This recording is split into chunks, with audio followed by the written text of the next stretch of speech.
Losers. The demons are going to get sealed in here. That's their fate. They're going to be sealed in here forever. Forever and ever and ever. So you want to follow Team Evil, go ahead. You can stay here forever. How about that? That's what's going to happen to them. You can stay here forever and ever and ever. Oh yeah.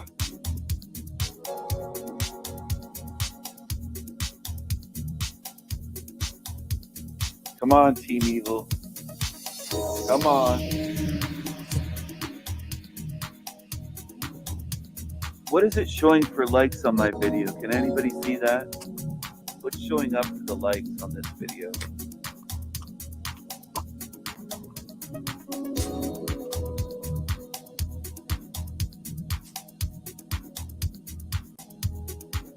Tell me what number it shows.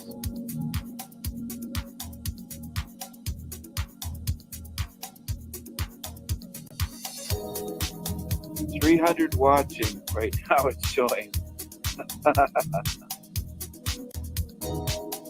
Is this a little bit of sorcery? You see that? Usually there'd be 30 likes right now.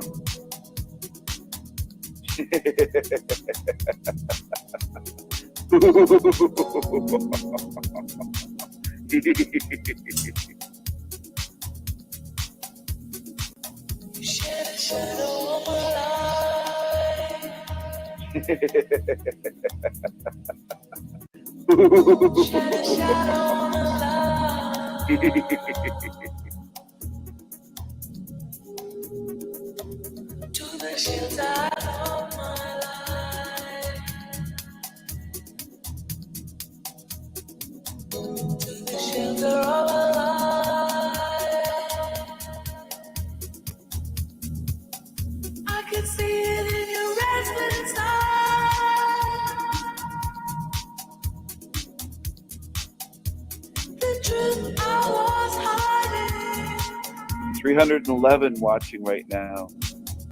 The truth you could not disguise. This realm and its creator.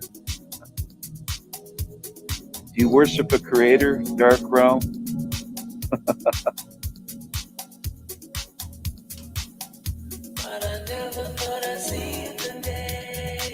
Benton definitely has sock accounts, that's for sure.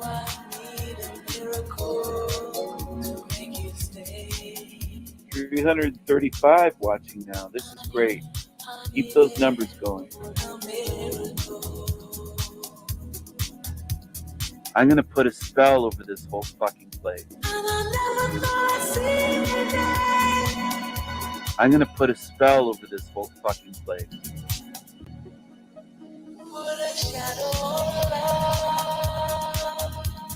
Bex, your magic is very interesting. I saw a Lumitard fucking... It's working.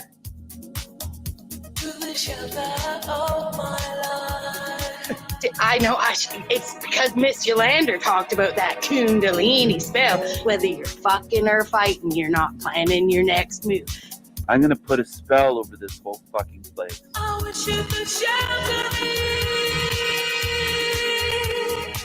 I'm going to put a spell over this whole fucking place. I'm going to put a spell over this whole fucking place.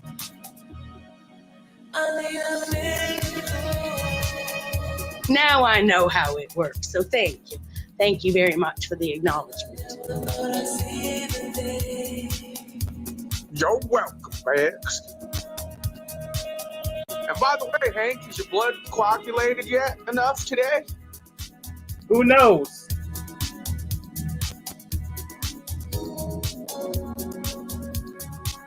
I have to reconcile with that little devil in me that just likes to But it's like I don't do it on purpose. This guy is making a fool of himself all on his own. He doesn't really need me to laugh at him. He's like, I believe I'm not the only one who's fucking having a good laugh right now. So yeah.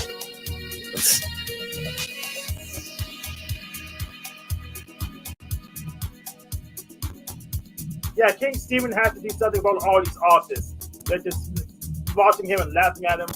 Oh my. He has to do something about the autists. Okay, it's like a gang of autists. Yeah. Well, that's not bad. I mean, let's start a band called the Autistics. I'm gonna put a spell over this whole fucking place. I'm gonna put a spell over this whole fucking place. I'm gonna put a spell over this whole fucking place. I'm gonna put a spell over this whole fucking place. I'm gonna put a spell over this whole fucking place. Ms. Bex. Cold? JG? Ms. Bex. Is it cold in there? Ms. Bex. You look like you're cold. And your mic is muted, by the way. Okay, and okay, this guy's talking now. Damn it, I'm missing it. This is your fault, JG. Easy. It's easy to do. Ms. Bex. You will be reported beyond YouTube if this continues. You're getting into territory where you're really mental. You need some mental help. You're talking about me in public. You've got issues, real issues. So if you want to be reported, keep going. But I suggest that you stop the behavior that you're doing, is smearing, slandering, the behavior of talking about me, calling me a serial killer, all this stuff. You can be reported for some of this Genuine stuff. question. Them diamonds. Yeah, them diamonds. He's a Diamonds diamond. don't have sense. You mean they don't laugh? They only They know how only to give do medical advice.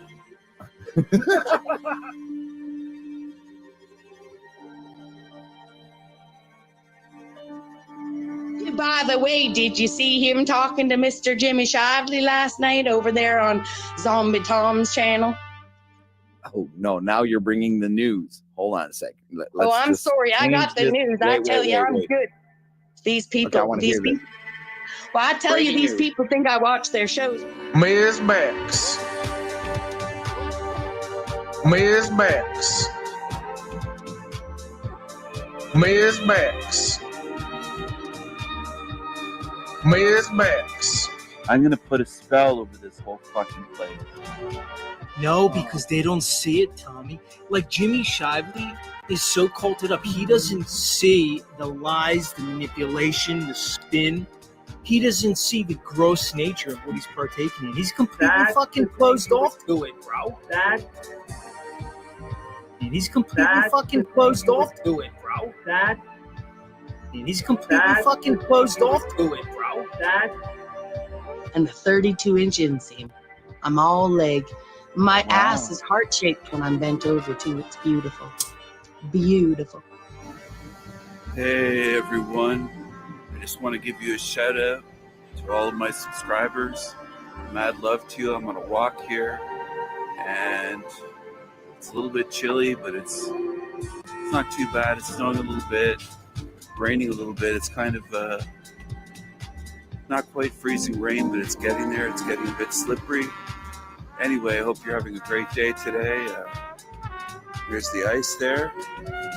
See? Here you go. Thanks for subscribing to the Sandy Machine. It's the cream of the crop channel on YouTube. And we bring the madness. We bring the madness. Thanks for watching, everyone. Take care, and I will talk to you soon. Bye. You can come up on panel and talk to me like a man, dude. Right? You don't have to sit here in the chat. You don't have to sit here in the chat putting emojis, Jimmy. I'm here. You can talk to me, dude. That's the Zoomer how. Right? Come on, man. We know you got the cheddar. We know you got a fucking smartphone, dude. You're supporting a 6'3" obese gorilla's food and cannabis habit. You're likely paying for half the rent he has to pay that 54-year-old skag that he lives with, Jimmy. You can get up here and talk to me. Give me a break. It's like we'll do things different over here. And we do different than that different guy does different over there. Shout out to Mr. London, a.k.a. James, a.k.a. Black Daddy, a.k.a. Black Jesus, a.k.a. Brixton Boy, a.k.a. London Spielberg, a.k.a. oh so many things.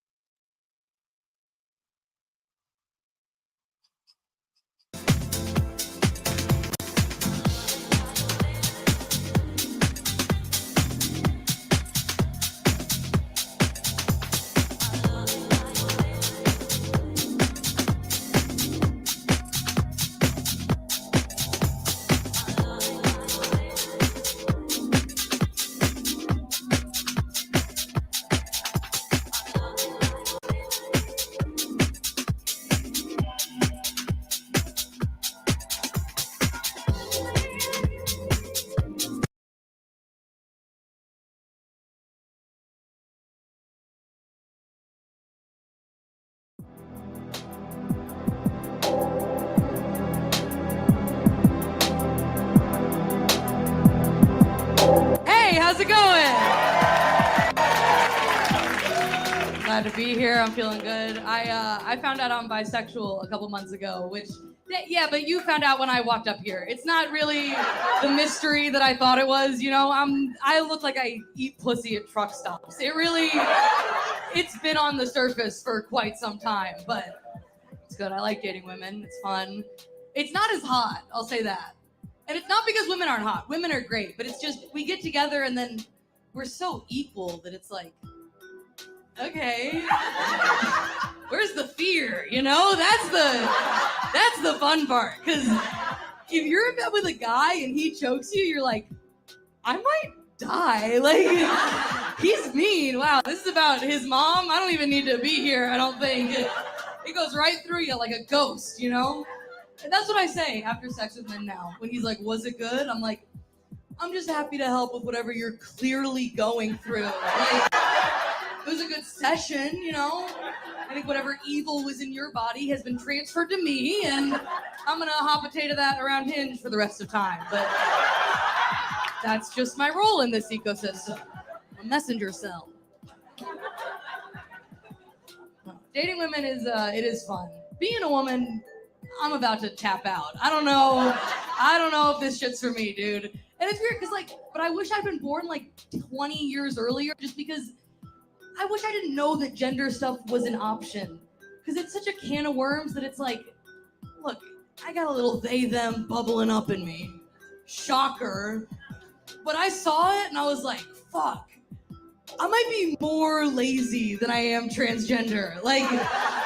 It's in there for sure, but I'd rather ride it out as a weird looking lady, you know? That seems a little easier.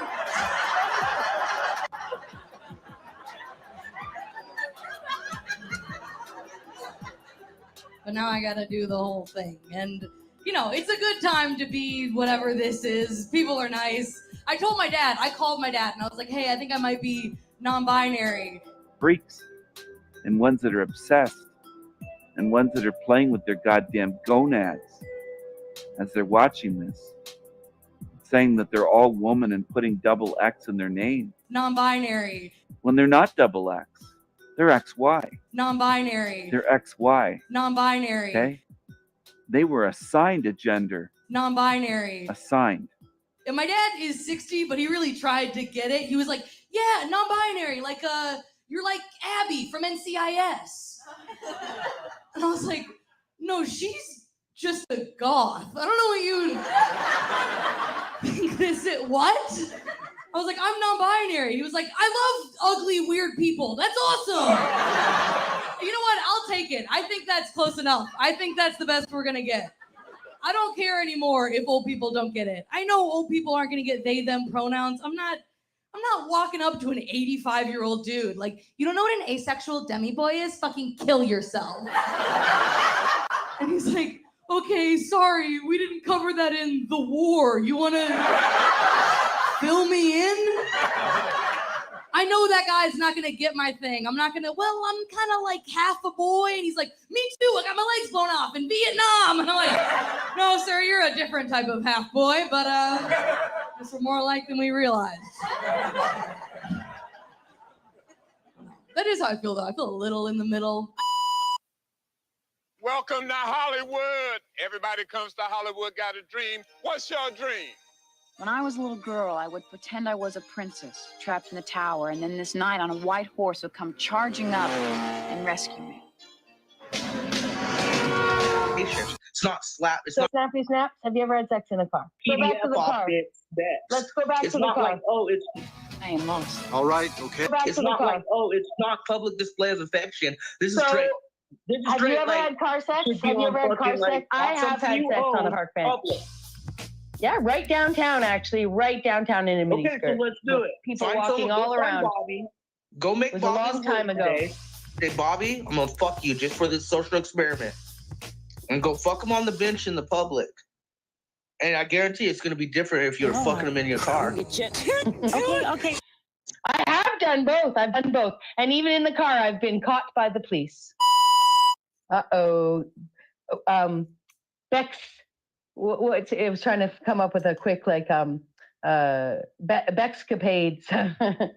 Confessions of Bexcapades.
First of all, this is what I never understood. I did everything on the street thinking that I was going to prison.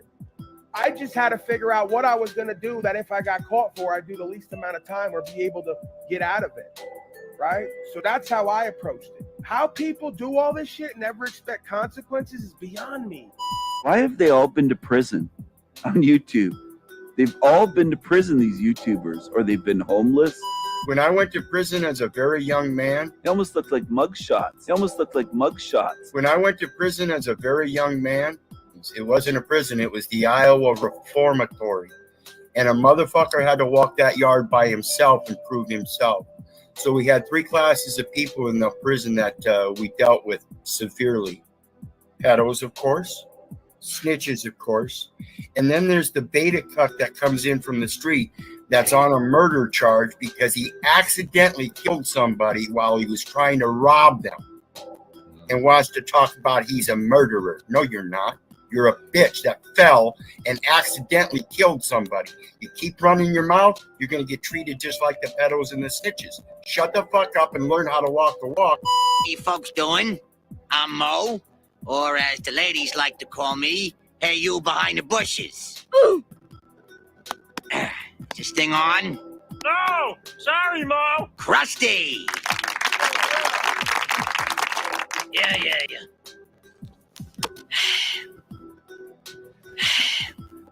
All I keep seeing is dead celebrities hawking products. They got poor Vincent Price floating around on a toilet cake telling me about the horrors of an unfresh bowl. Krusty! Yeah. Yo, listen up. I got some bombs to drop about the shape of the earth. It's not what we thought. Forget what you learned in your science class. The earth is flat, and I'm here to tell you the facts. The earth is a disc, not a ball. All the proof that you've seen, I mean the writing's on the wall. The horizon is flat, and that's a fact. No curvature here, no time to backtrack. Flat earth, it's a different perspective. Open your mind, don't be selective. Question what you've been taught all these years. Join the movement, open your ears, yeah. Yo, listen up. Check it out. I mean, NASA's been lying to us with their green screen and the CGI, photoshopping everything just to keep us in the lie. We never been to space, that's all fake. Ob du glaubst, dass ich fleißig gewesen bin, dass ich gearbeitet habe, dass ich mich in diesen Jahren für dich eingesetzt habe, dass ich anständig meine Zeit verwendet habe im Dienste meines Volkes. Gib du jetzt deine Stimme ab. Wenn ja, dann tritt für mich ein, so wie ich für dich eingetreten bin. This episode of the Social Weirdo Experiment was brought to you by PIMP, Pain in My Penis TV. Let's go.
This is outrageous. I haven't done anything wrong. I'm not a thief. We want to help you, Mr. Valentine, with a home of your own. And that was a fake, right? We paid $35,000 for it. And employment with our company. The woman you see about to be interrogated by the police goes by many names. In fact, she has used almost 24 different names over the span of 2 decades. It turns out that her real name is Kimberly Kessler. Are you sleeping? And yet, the hypocrisy that spews out of the mouth of some people is just insane. It's insane. And the ability for people to sit on panels of like nobodies and psychoanalyze me like there's something better than me is just disgusting. You know, it really is. It's disgusting. And I had enough disappointment in my life with the real life people that I chose to engage with. Like, this is just people on a screen. And I definitely don't need to repeat these patterns on a daily basis just for everyone's entertainment or my own. You see the weird comment of, I used to like her when she, I knew Bex when she was just looking for the truth. How did she get wrapped up in this stuff? You're like, what the fuck? You know? Seriously. The detective seems to have Rebecca Broom under pressure. She seems to be cracking in every department. Let's send in Detective Harris McGee, see what he can find out. We need to make sure that Harris McGee can function even if the filters are down. As you know, YouTube is cracking down currently on the use of artificial intelligence. We understand that. We don't need that kind of power in the hands of terrorists or LARP terrorists or YouTube terrorists. So we will comply with YouTube's current stance on reducing the amount of artificial intelligence used. I would keep an eye on the Talcott clip collections and the Gorilla Gems. They've just released a production and a fair amount of AI used in the production of that feature. So we'll keep an eye on them in the future days to see if their YouTube visibility is maintained and continuous. So let's see. You know, if someone loses their mind because you suggest their children are sound bites, they probably are. Okay, so, you know, oh my God, I can't believe you accused his children of not existing. I can't believe you accused him and his, I can't believe you accused him of actually lying about having children. I saw them down on so-and-so's panel. Why is he showing his kids now, huh? Why does someone show their kids now? You know? Because someone accused them of not being real, right? So he's borrowed someone else's children to exploit. It's just fucked up, you know? It just so fucked up. Okay. It's hard to read the chat with my aviators on. So tonight we're going to conduct some routine investigation. We're going to interrogate some panels. And the funny thing is like, oh, Beck, she's such a liar and a bully. You know, it's like, it's just a beautiful, tragic comedy that is a perfect parody of my life, you know? So yeah, if this is what this is like with a bunch of strangers in the universe, right? I just go back and just live my life, you know? Which I already was avoiding long before this panel channel shit. Like nothing here was made me not thrive in my life. I already wasn't thriving in my life. That's how I ended up here.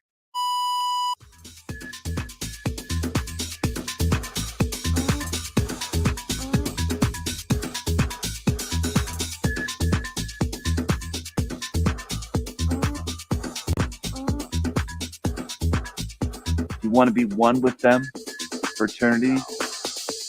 Why would you be?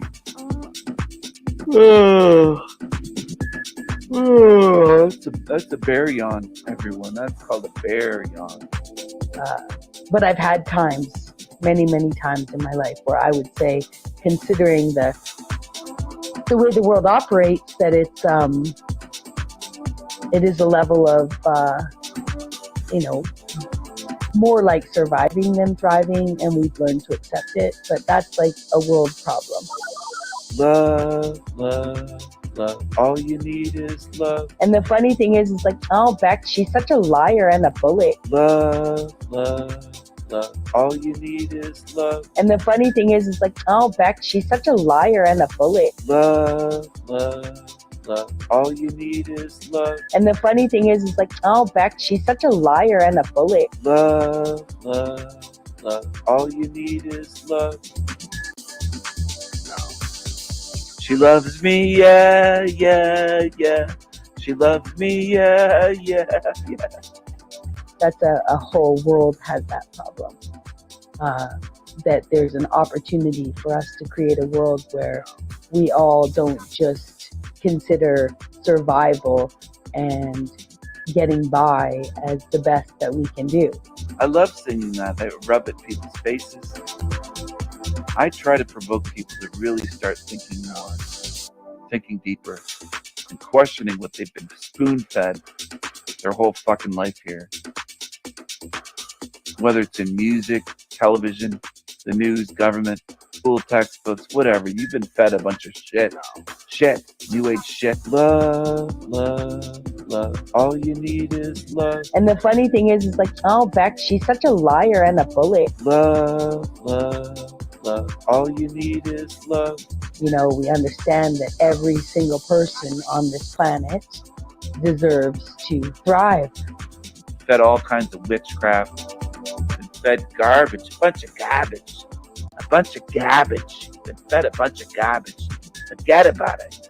Fed a bunch of garbage. And the funny thing is like, oh, Beck, she's such a liar and a bully. And the funny thing is like, oh, Beck, she's such a liar and a bully. And the funny thing is like, oh, Beck, she's such a liar and a bully. She loves me, yeah, yeah, yeah. She loves me, yeah, yeah, yeah. Oh, I need to hibernate until spring. This is the best place ever. Come on, everyone. I need to hibernate until spring.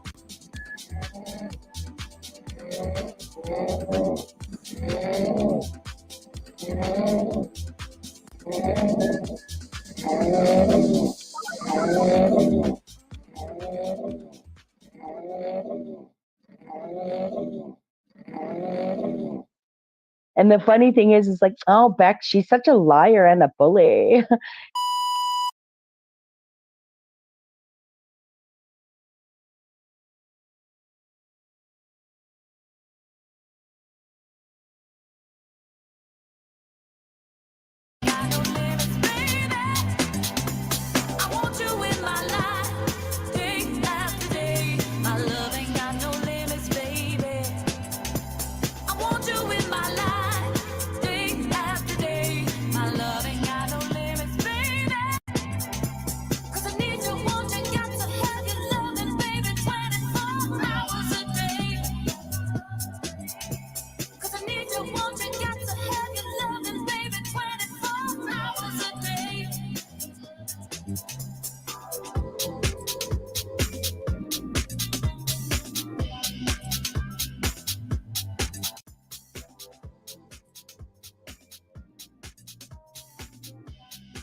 Yo, what's going on? What's going on? In the words of Provo, fresh stream, fresh stream, fresh stream. In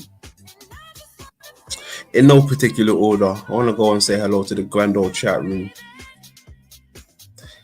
Got Jimmy Shively in the building. How you doing, brother? Brother Shively in the building. Hey, Andrea D in the building. How we doing? Glad you made it over. Andrea D, glad you made it over. Much respect. Got Ryan in the building. What's going on, Ryan? Got my man Z in the building. What's going on, Z? Big up. Mr. Joe Cool in the building. No doubt. My man TT, hey, TT in the building. There you go. We got RT in the building. Big up RT. Sterling Ray came through. My man Voy in the building. Salutes, boy. Alchemist 83 in the building. Here and now in the building. Much love. Who else we got down there? We got Will I Am in the building. What's going on? What's going on? Show yourself. Venus in the building. What's going on, Venus? We got Pam in the building. Big up, Pam. Much love. Matthew Reynolds in the building. Good stuff. Lizzo French in the building. My man Lizzo. Who else we got down there? We've got a few folks down there. Big up everybody who came through. Big up everybody who's out there. So what's going on? What's going on?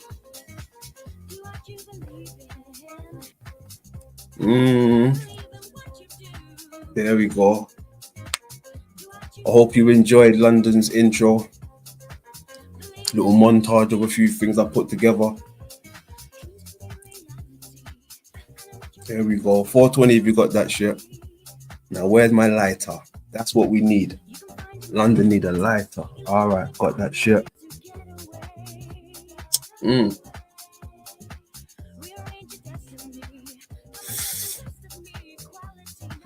Shadow and light in the building. What's going on? Big up, big up. Hey, Z's been knocking him out of the park lately. What's been going on over at Z's house? Yo, Z, you killed me the other day when we was up there, man. When we done the Tommy segment, that was fucking hilarious. That was hilarious, bro.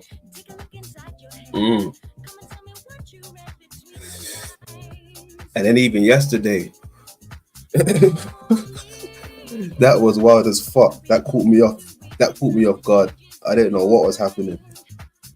I didn't know what was happening yesterday. It was fun to watch. Yeah, boy's got the good idea right there. That was wild, Z.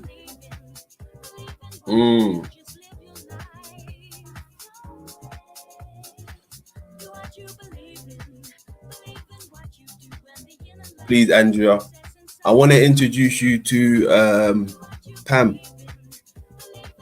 You know, I want you to have a bit of time with Pam. You lot can have a few words about stuff. That'll be a good little duo. And not really here.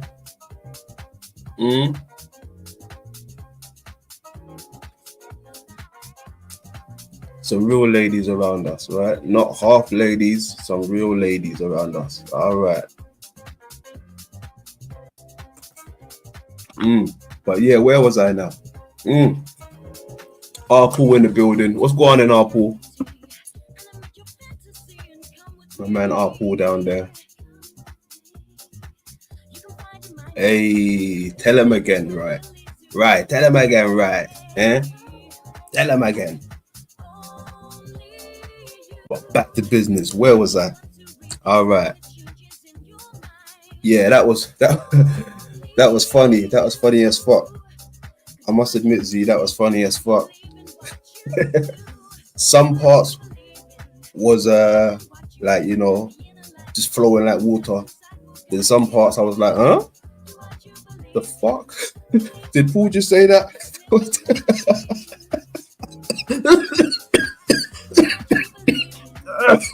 Damn. Crazy. Crazy. I mean, I get the gist of it, you know. Trying to mend the bridge, so to speak. But I don't know. I don't know whether that bridge was getting built or teared down. In the beginning, anyway. I know that much. That was a funny introduction to build a bridge, boy. He brought the dynamites. He brought the ground workers. You're supposed to be building the bridge, not blowing it up, my friend. That was funny shit, boy. Even Jack got in on the yak. That was funny as well.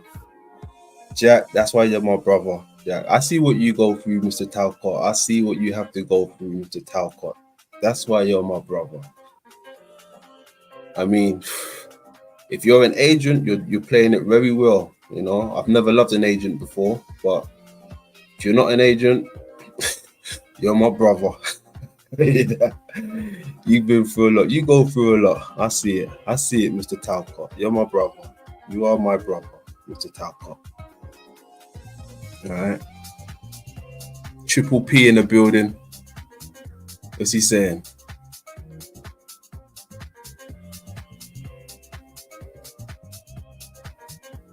I don't know this person.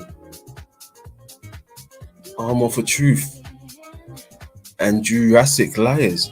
Who the hell is that? Is that even a real handle, or are you doing a bit right now? What the fuck?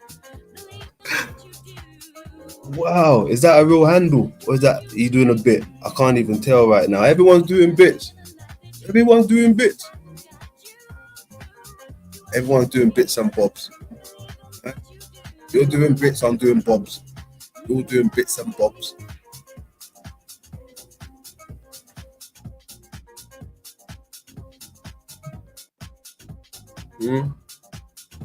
Back to business. Yo, hey. That was funny as fuck though, Z.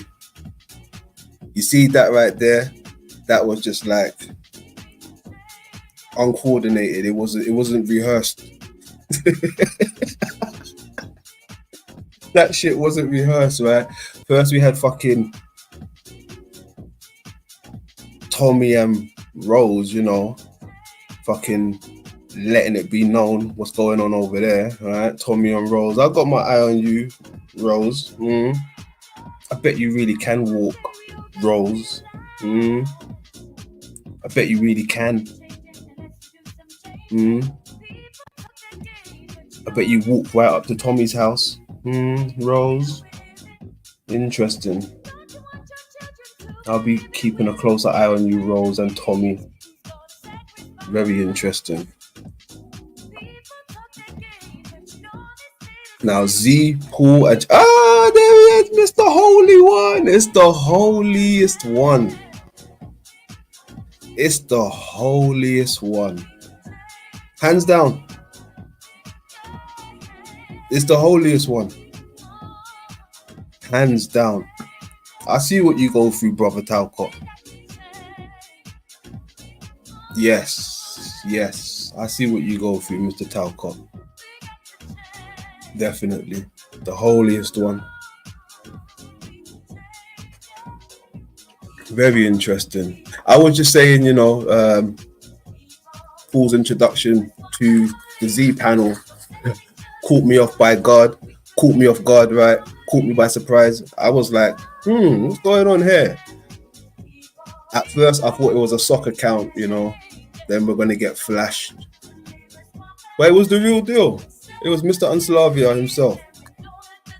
You know, Mr. Unslavia himself. Salute to that. You know, I was saying it seemed like he came to, you know, build a bridge, but that was a funny method. That was a funny method. Towards the beginning anyway. In the beginning, it was a bit like, whoa, hold on. Well, you got foreign construction workers? You got Mexican construction workers? What company are you coming from? You building this bridge or you tearing it down? Oh, whoa. Don't touch that foundation right there. That foundation's okay. You're going to tear it down, right? But in the end, you know, it seemed like it was getting somewhere. For fuck's sake, he even did the news with Z. That was fucking different. That was very different. Very different. Oh, man. Yeah, that was wild. I don't know. You think you'll be back for round 2? Bit of Flat Earth and news with Z? That would be interesting. That would be interesting.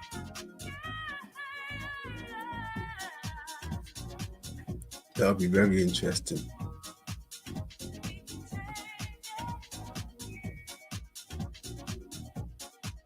There you go. That's what it's about. Remember, Z, we spoke about that. You mentioned dropping the seeds, right? So, you know, we are able to do this. Go back and forth with our brothers, you know, inviting them over. You know, because we've dropped these seeds. The calm seeds, right? The brother seeds. Calmness. So yeah, of course, invite him over. Mi casa, su casa. That's good. I love that shit. But there's certain places that I've been invited to. I don't even reply back sometimes because it don't make sense. The audience don't like me, and weirdos don't like me. Yeah, you go where you're appreciated, Z. And Mr. Talcott, you go where you're appreciated. Alright. Don't go where you're not appreciated just to prove a point to somebody. Points get proven every day, You ain't gotta add to that equation.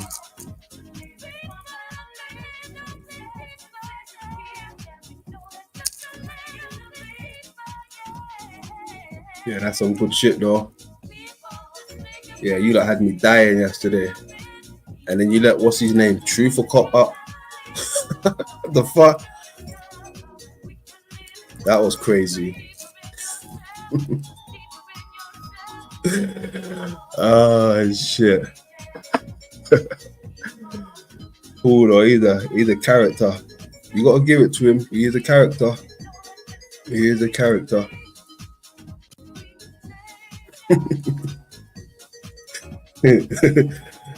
Oh gosh. He was funny as fuck. I get the shtick. I understand the shtick.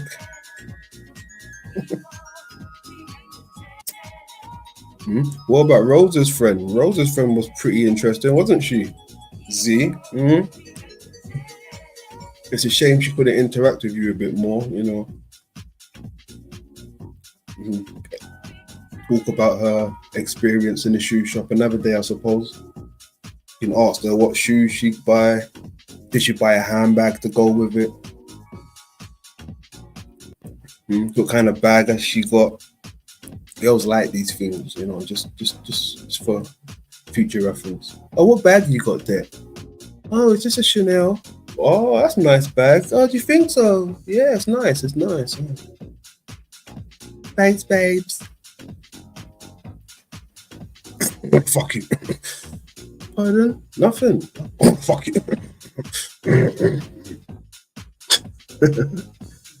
Yeah, boy.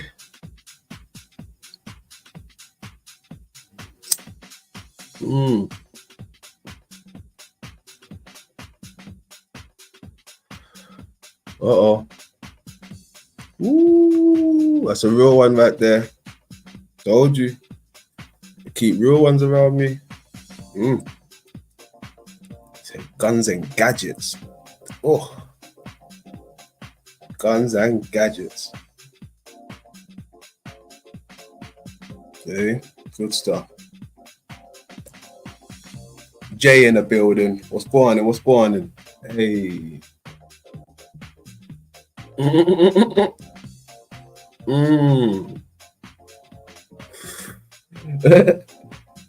Jay, you nasty guy. Hey. Yeah, man. Happy fucking Friday. Happy Friday. Weekend's here now.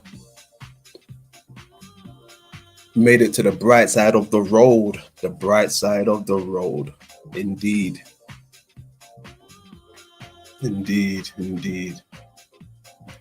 Hey, I tell you this much though, Z. Looking at yesterday in its whole entirety, right? I don't think that can run, but I think maybe every now and again that could run. Right? Yeah, I think every now and again that little chemistry could possibly run. Possibly. But I feel like the chemistry works better when you're over at your place. You understand? I think it works better like that, to be honest. In my opinion.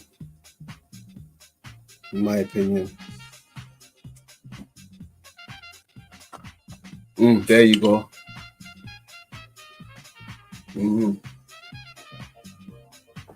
Has to be. Has to be. I mean, you're good at what you do. Paul is good at what he does, right? But being around you and knowing who you are, I don't think you'd feel right putting yourself in that side of the arena yet. I'm not saying it won't happen, but I'm saying yet, right? It may never happen, who knows? But I feel like you're more comfortable playing home, right? And I think Paul has got enough charisma and skill to adapt to any arena that he steps into, right? So it's no sweat off his back. He can adapt. We've all seen it. So I feel like if it does go down again, Paul comes with that same intro, he knows, yeah, that could work. Because look what it led into, you know. It led into you and him doing the news at the end. That was something fucking wacky. That was like cereals and Cavossier. No need for milk, Pastor Cavossier. That was something different, but you know, they might have to get used to it in due time. Who knows? Yeah, that was cool, I suppose.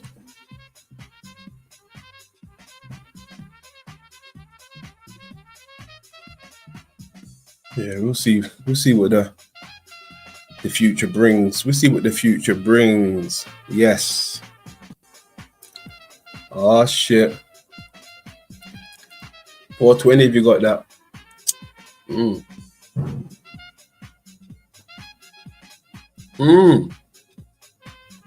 On the other hand now, it seemed like you were upset Snafu Snaps again, Z.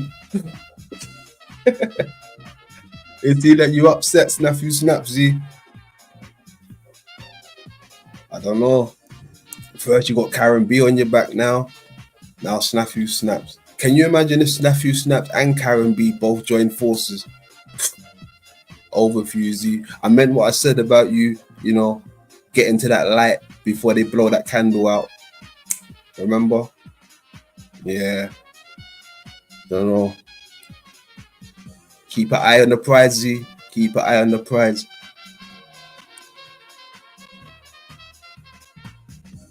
Yeah, keep an eye on the prize.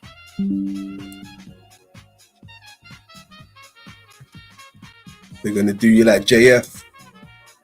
They're gonna do you like JF. It's what they know, right? It's what they. I mean, look at Bex. Look how she's trying to do me. I need help, y'all.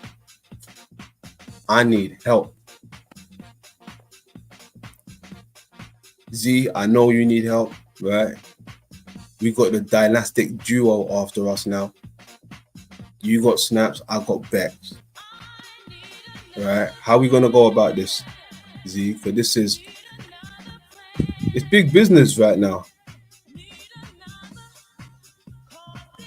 They could stop my whole game, bro.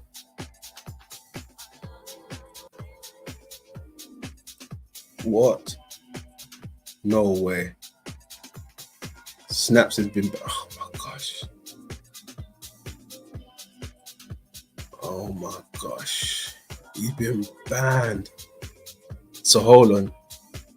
If he's been banned from there, and from what I've heard, he's not very on good terms with Paul. That means Snaps is in the building somewhere. He's got nowhere else to go. Shit. Don't move. Wait for it.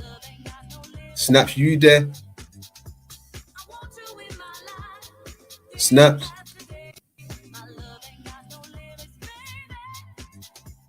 All right.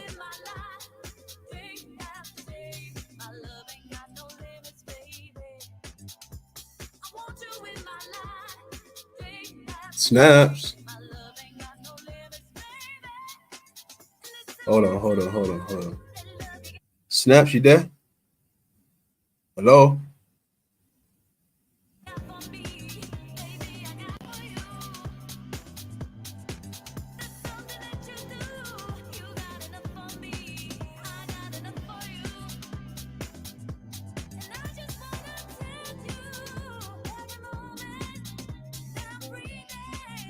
Tell him, Shively.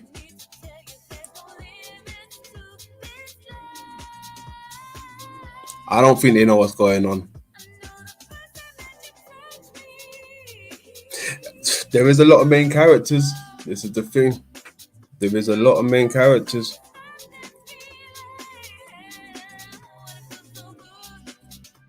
But who's the main players?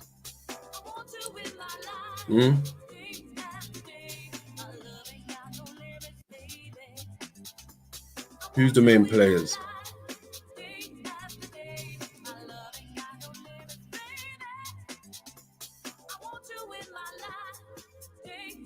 Snaps, are you there? Snaps. Where the fuck is this guy, man? Ah. Yeah. God. You guys ever feel sad? Uh-huh. Yeah, so sad. Let's go. You know, I know I'm not alone. No, you're not alone. Sadness is like a virus, like COVID. Well, COVID's fake, you know, but it's real. Hello. Shit. But I'll tell you what, that shit fucking creeps on you. Yeah. Sadness. Yeah. Alright. Let's get it. Sadness everywhere. Sadness. Can't you smell fucking fear everywhere? The pain that you see, the sadness floating everywhere. Fucking indeed, I fucking know that I fucking got flow. I know that I fucking smoke. I know when times are rough, yo. But fucker, it's time to tell you the story that I gotta say about the sadness. I won't go away. Fuck the shit. It ain't legit. My life is fucked. What up with it? Sadness everywhere. Sadness. I don't care. Sadness. Go from me. Sadness. Just let me be. I'm gonna tell you who I am. I'm snapping snap on the mic. Fucking doing what I said. Fucking saying it from my heart. Alright. Sadness. Yo! He said, telling you who I am. I'll snap you snaps on the mic. God that. Yo! Coldness. Wheel up that shit. Hold on. Wheel up that shit. I don't care what no one says. Wheel up that selector. Damn, son. Where'd you get this? You guys ever feel sad? Yeah, so sad. You know, I know I'm not alone. No, you're not alone. Sadness is like a virus, like COVID. Well, COVID's fake, you know, but it's real. But shit, I don't know. But I'll tell you what, that shit fucking creeps on you. Yeah, creeps on you. Sadness. Yeah. Alright. Sadness everywhere. Sadness. Can't you smell fucking fear everywhere? The pain that you see, the sadness floating everywhere. Fucking indeed, I fucking know that I fucking got flow. I know that I fucking smoke hydro. I know when times are rough, yo. But fucker, it's time to tell you the story that I gotta say about the sadness. I won't go away. Fuck the shit, it ain't legit. My life is fucked. What up with it? Sadness everywhere. Sadness. I don't care. Sadness. Go from me. Sadness. Just let me be. I'm gonna tell you who I am. I'm snapping snap on the mic. Fucking doing what I said. Fucking saying it from my heart. Alright. Sadness is what I feel. Pain is what I see. Those tears drop from my cheeks. Fucking it's indeed. I feel that sadness. Do you feel the sadness. It's insane. The shit that you feel, things that you want. The sadness takes over. That's up front. Let me tell you fucking what I do and what I gotta say. I bust out the mic about my sadness today. Sadness. Yeah. Sadness. Yeah. Everyone, the pain and sadness is real. It ain't no fucking pill.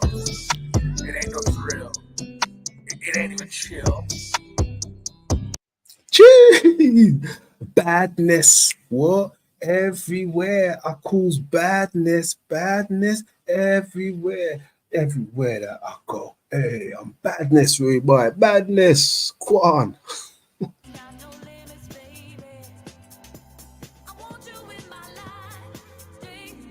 Grand old chat room. What's going on down there? What's going on? What's going on? How we doing? How we doing?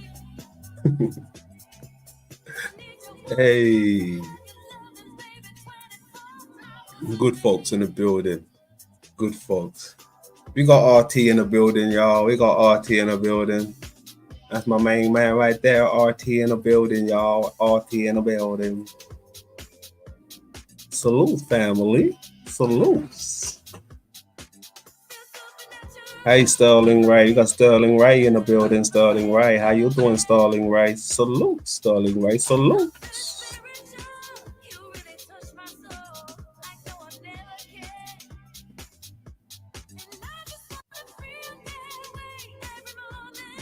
Goddamn. We got Shadow and Light in the building, y'all. We got Shadow and Light. Salute. Shadow and Light. Salute.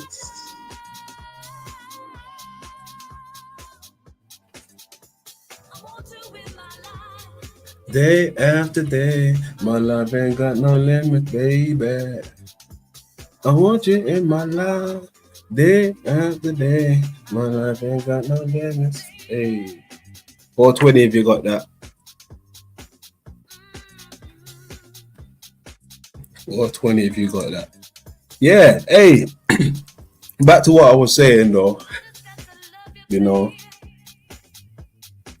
Pooh and Z. Yeah. Wild. I don't know. Don't worry, Paul. I wasn't trying to intrude. Alright. I was just there lending a hand with Z. That's all. I wasn't intruding. Right. I know you want Z. It's alright. We can share the boy. We share the boy. Alright. We share the boy.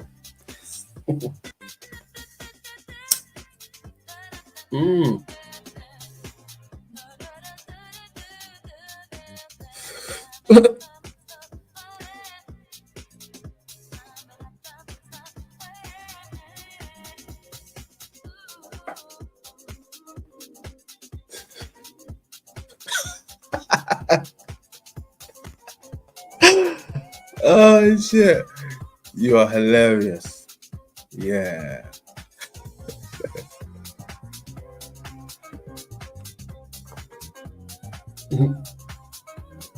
The boy is mine. London, you need to give it up. I've had about enough. I'm sorry you can't see that Z is mine. Alright, have him, alright, bro. Calm down.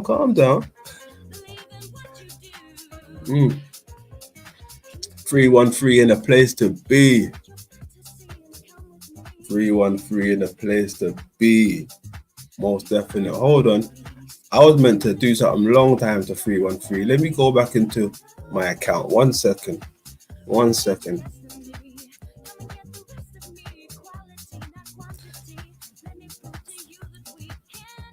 Sign out, sign back in real quick. Give me a second, ladies and gentlemen. London's got to take care of his people, you know, his people. Sincere. Where's he hiding? Where's she hiding? All right, we're here. Let's have a look.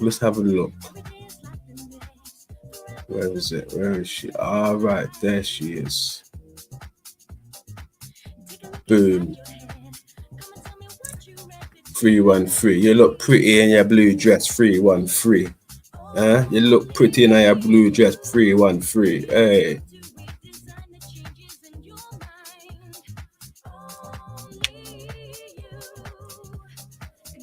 So what we here for? What we here for? We here for that good shit, right?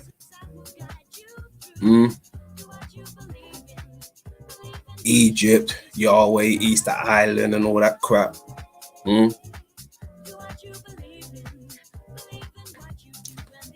My people, is that what you're here for? All right. Got CC in the building, y'all. We got CC in the building. Grand Rising, CC, Grand Rising. Oops. I'm going ahead and hit Dom it wrong.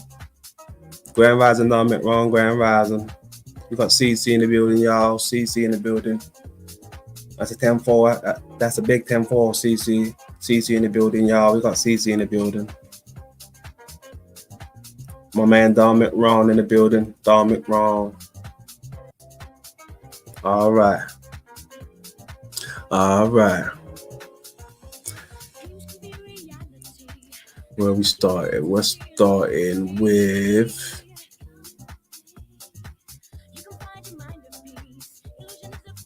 boom. Hello. Hello. 1 second. All right. Now, you know we do it different, right? Well, you know, at least London does it different and my circle does it different, right? You know, I've been running with this narrative about, you know, living on corpses or remains. Okay, the eye theory, the moon theory, crater theory, Titan theory, skull earth, eye earth, upper room, all of that stuff, right? As above, so below, in and out, right? Yin, yang, all of that stuff, micro, macro, all of that stuff. So, I want to take you on a little ride, okay? I'm going to take you on a little ride. Shout out to my man Ants. Ants in the building. Anto. Big up, my brother. Big up. Okay? So, yeah. Keep your mind open, right? I want to explore your mind. I want to show you a few things. I want to take it there a little while. Where's my man TT? TT, you down there, TT? What's going on? Big up my man TT. Where's TT? Let's get cooking, man. Let's get cooking.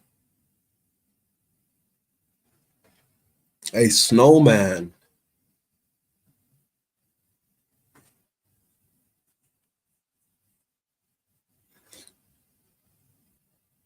Yeah. Towards simulation. I hear what you're saying. I mean, do you think it's possible to be in someone's mind, like to be inside a creator's mind, which could be the simulation? Like a labyrinth. Webs, interconnection, neural highway. That would be a big simulation, right? Plug the creator into a interface or something and just force feed the creator with what they want to perceive as reality, you know? Something along those lines. Haven't ironed out all the wrinkles yet.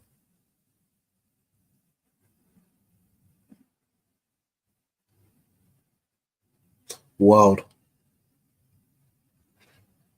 But yeah, where's my man TT? I wanna get some cooking going on.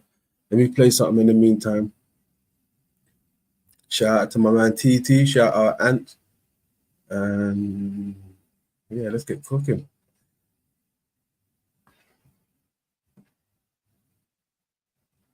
Welcome to Mapping Osiris. This is part 5, and this is going to be the last video we make for Egypt, unless I can see some other things that need.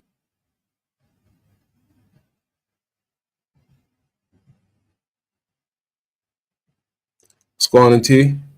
What's going on, amigo? How you doing, brother? Bien, bien. ¿Y tú? Good. That's what I like Good. to hear. That's what I like to hear. I was having a lot of fun chatting with the peoples down there.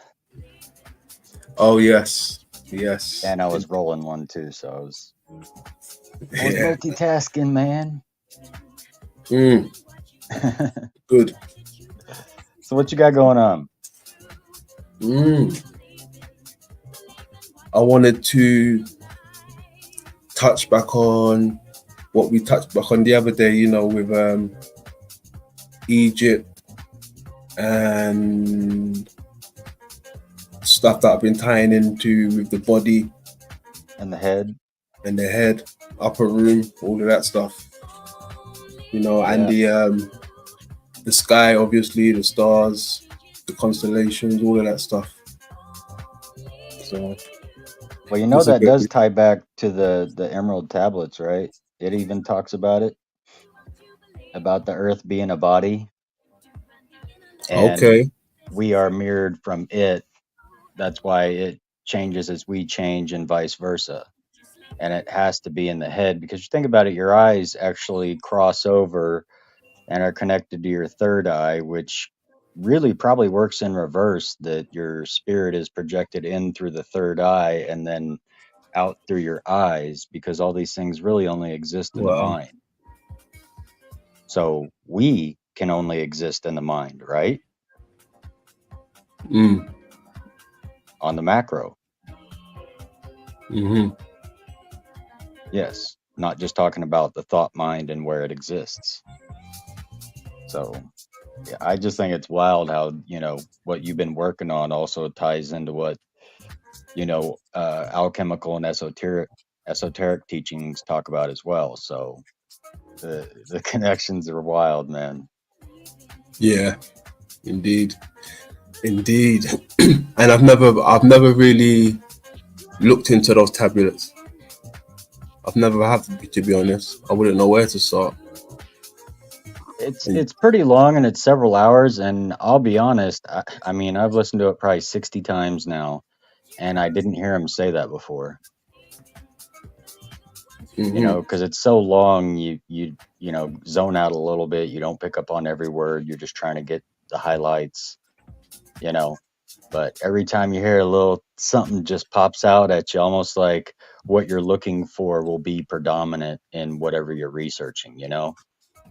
I think that's why you're given insights with the maps you're looking at. I do with most of the information I'm looking at now. They all tie together. They've got a root, man.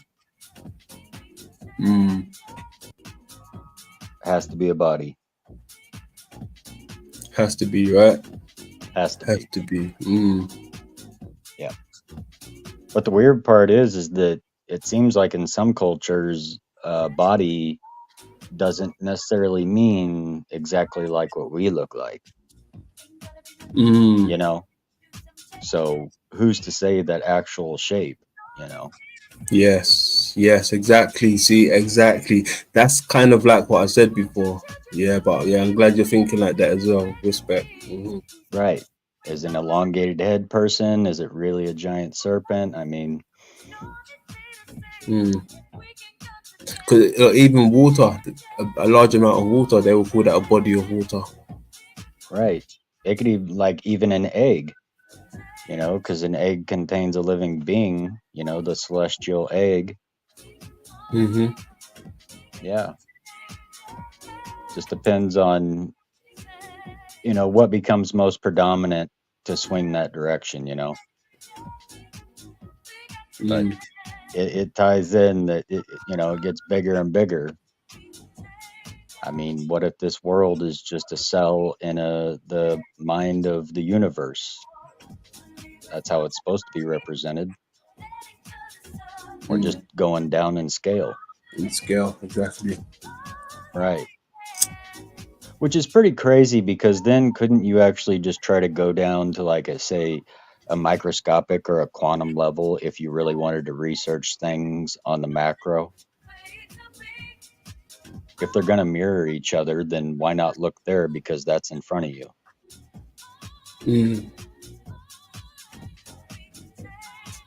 I just don't think people are doing that, you know. In some ways they are, like if you're looking for it, you know. But if you're not looking for it, you know, how would you know? Yeah, exactly. Exactly. It's the cool part about the research, you know. You start getting to where you've seen enough to where you know the right questions to ask, you know. Yeah, exactly. Exactly. What you just said there is so needed. Exactly. Now I've come a bit further. I know what questions to ask and I know what to look for. A few years ago, I would have never known what to look for, what to ask. But now I know, yes, sir, I concur with that. Yeah, there's so much. When you first begin, you're so broad scope, you've got nothing narrowed down, you know. But after that time, your mind and your eyes have changed, so you're not looking at it the same. You're at a different point in time. That's when the questions become more potent. Crazy thing is, what if you could take that type of insight ability and actually come to those future conclusions right now without having to do the time or experience? You know what we were talking the other day about, the osmosis? Yeah. Yeah. They are coming to find out that it is actually real, and the power of belief and suggestion is insane. They hypnotized a lady for 6 months, like 30 minutes a day or something like that, an hour a day, and convinced her with no practice that she was a professional violinist, and then gave her a violin and she played like she was a master. Very interesting. Yes. It's the BL Live. You have to look into that some more. Let's crack on with more of this video, see where it brings us to. Gotcha. Yeah, so keeping in mind, right, the other day when I was talking about Cairo and breaking it down, and Memphis and breaking that down, and what it was meaning, like with the fire and the fist and the astronomy behind it, constellations, right? So I came across, when I said all this, right, this was me doing my research, and then I came across something else that's kind of confirming it as well, what I was talking about. So I was like, man, that made me happy, bro, because I was like, yeah, my research is solid. It made us think, yo, it's solid, it's solid. I was so happy, man. I was so happy. Nice. So this is what I want to present to you guys. Get into this. Cool.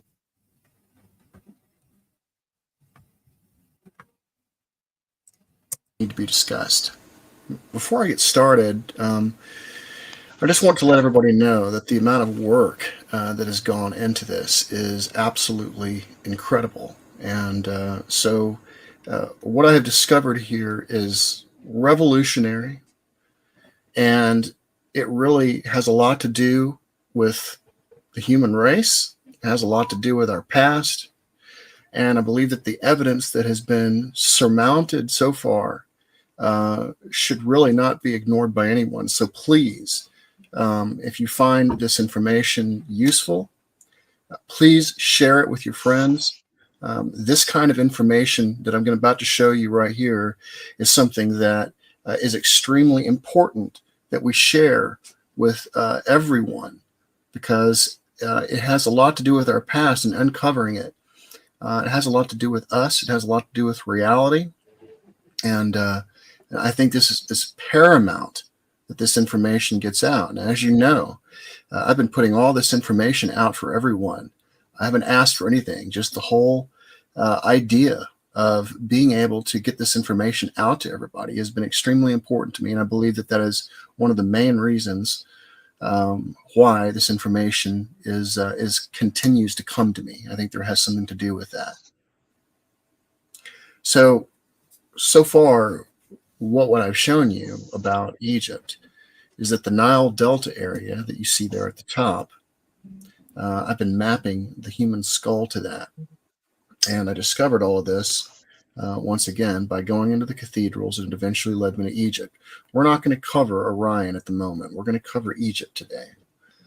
But I've shown you just an enormous amount of evidence that that area up at the top that you see there called Busiris has something to do with the human skull. What we're gonna do today is we're gonna map the whole body on Egypt. Now, this is where a lot of the overlaying and the images and stuff like this comes in handy, because this is getting into the minds of the ancient Egyptians.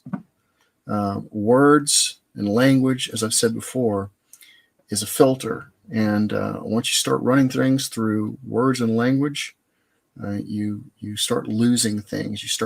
What he said there was crucial. He said we're going to be getting into the mind of the Egyptians, right? If there even was a real civilization. But you know, I like the way he put that, because that's a deep occult right there. You know, not a lot of people don't really understand the symbols and things in plain sight. So I'm pretty glad he said that. Right. Well worded. Misunderstanding things. The amount of depth that I could go into in this particular part is so deep, but I don't want to make everybody's eyes blur over it. The amount of information that has come out of this is unbelievable. It has a lot to do with our reality and the way the holographic universe kind of works as well. But indeed, what we're going to get out of this is we're going to start seeing the different scales of man from when you really start taking a look at it. And this is the way the ancient Egyptians thought. They believed that the whole cosmos, the whole universe, was different scales of man. And they couldn't have been more correct. What we're about to see here is something we're going to be using phi and mathematics, okay? And basically, it's just geometry. We're not going to be doing any hardcore number crunching because we don't need to do that. All we need to do is pull out our trusty golden rectangle and start mapping phi. And we're going to notice some very interesting things because when you first look at the Nile and the Nile Delta, you don't really notice probably, but it's actually the nervous system of a man, and he is facing to the right. And if could have sworn I heard something. Hey, boy in the building. Squan boy. Yo, Tony. Yo, London. Hey, dude. He was just talking about the human scale being, and that's actually like what's it called, the Planck theory.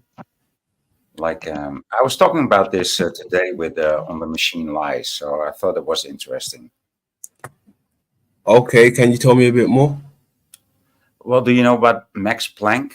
No. Okay, well, we will talk about that later. Okay. I don't know too much about it, but you know, it relates to it, like the human dimensions being relatable to all dimensions, even the smallest and the biggest. Okay. Yeah. Interesting. Yeah. Yeah, I think we've talked about that before. Yeah, it's a concept, right? And I think Max Planck he was a theoretical physicist. So I'm not too fond about theoretical physicists, but well, there might be something to it. So, but play the video. I don't want to talk too much about it. Say no more. Got you. If you follow the mouth of the Nile Delta, right here, right where it comes in here, and you follow this along, this area that you see right here would go right into the neck, the shoulder area, the rib cage, coming down here all the way to the sacrum, and right here is where the Temple of Man in Luxor is located. I think I've got it. It's right over here. Temple of Man. Yeah. Here's where it's located. So here's our goal. Our goal is going to be a couple of things here. This is where the Temple of Man is located. And you remember that I showed you before what this does is it maps out the human body. Now, if you were going to begin a journey understanding more about the human body, and let's say, for example, that the ancient Egyptians knew that the Nile and the Nile Delta mapped to the human body, and wouldn't it seem like this would be the great place to start? Because you're getting kind of a map to begin with. It tells you what, it kind of tells you the whole layout kind of before you begin. And from there, you move up and down the Nile. Now, it is a fact that when you look at the pyramid texts, when you look at the Book of Coming Forth by Day, which is a misnomer when people call it the Book of the Dead, it's actually the Book of Coming Forth by Day. And it's really, it describes what you must do in order to pass these certain levels. And what it speaks of, as well as the pyramid text, when you start reading into them, is it starts using the Nile and the Nile Delta metaphorically to describe different areas. For example, as I've said before, and you've seen before, this area up at the top here called Busiris, and I want you to notice where it's located. This is going to be important, because what our journey is going to be to go from the Temple of Man in Luxor, and this is going to be where the sacrum starts, or actually this will be the middle of the sacrum, and we're going to move our way up the Nile, and we should basically end right here where Busiris is, the place where the soul is found, is what they said. And we're going to see why all this is relevant, because when the place where the soul was found, that's wild. And, what and did you go on? This funny thing about the Nile is like from where it starts to where it ends, right, to the delta. Yeah. The difference in height is only 1 or 2 meters. So it flows very, very slowly. It's like the slowest flowing river in the world, right? And it's hard to find where it begins. You know, it has so many sources, so many origins. So but you know, you can see where it starts right here. You can see like where it starts more or less. Yeah. But even from that point till the delta, I think the difference is only 1 meter. I might be exaggerating that. It might be 10 meters, but even then, even then, you know, if it was 10 meters, it was like, wow, that's like almost impossible. But I think it's only 1 meter. Yeah, that's fascinating. Yeah, that's wild. And if you reverse Nile, it's LN, meaning that's where God is. Interesting. Yeah, I like that. Let's keep going. When we map the human body using phi to all of this. See, remember, you heard it, map the human body using phi. That's what I broke down the other day. Remember phi, the fist, the constellation. Right. That's the shit he's talking. When I heard him say that, I was like, yes. That's badass. That's why I initially made my name TT, because it makes pi, which also represents phi. That was my little homage to that originally. And that would be the symbol for that is the 0 and the 1. We're going to get into that anyway. Let's keep going. We're going to see how all of these things fall exactly, almost, minus probably my own small errors from zooming in and creating all these golden rectangles and stuff to create phi for the human body. We're going to kind of see a really good idea of what they were doing. And what they did was they placed these temples along the Nile according to the human body. Z said you was right, boy. But the first thing that we have to do is we have to... I hear that a lot, but somehow people always say that in a surprise. The Nile absolutely maps the human body. And as I've shown you before up here at the top, the reason I was performing all those overlays and showing you that this area is like a human head, and the reason I showed you the Eye of Ra, and I showed you that you can look at it one way and you can see vertebrae, you can look at it another way and you can see the internal parts of the brain. all in one hieroglyph. This is exactly the way land does. Land is showing us a human head right here, but it's showing us different areas. Some of it is bone. Some of it is the waterways, like we saw before. Yeah. Which basically, if I show you this right here, check this out, boy. I show you the water body outlines. Look at that. You know, real quick, right there, it said the Jedu. That's just like the Jed pillars that they represent the power in the pyramids. Yeah, say no more. Yes, my brother. Come on. Exactly. Right in the middle. Right in the middle. You see it? All right. All right.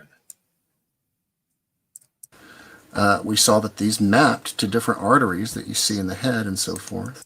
Hold on. Let me see if I actually got that somewhere. Give me a sec. I want to quickly touch on that since you brought it up. Yeah, the Jed, which is where the Jedi came from, which is what initially, like probably 10 plus years ago, is what initially got me into researching movies a little bit more after I learned how hardcore they were encoded. At first, you're like, yeah, I get it. They symbolize everything. But after that, it was like, holy shit, this comes from real information. And you find out most of them are from real information. Yeah. Most of them, yeah. Yeah, even Harry Potter, half of that's real info. Oh, where did I put this shit now? Damn.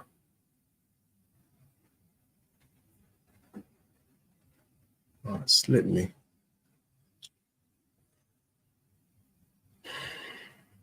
We'll get into that after then. Fuck it. I don't know where that shit's just gone. Misplaced your homework. This area that you see right here goes right through the eye where the optic chiasm is. We're going to see all of this and how it, and when you take a look at the inside of a skull with the head facing to the right, this pattern that you see right here, the mouth going into the Nile, is exactly the way it's shaped. So, let's go ahead and get started. So right here, I'm looking inside the Temple of Man, or excuse me, the Temple in Man, which is the name of the book that R.A. Schwaller de Lubix wrote. You're going to notice that this guy right here is facing towards us, right?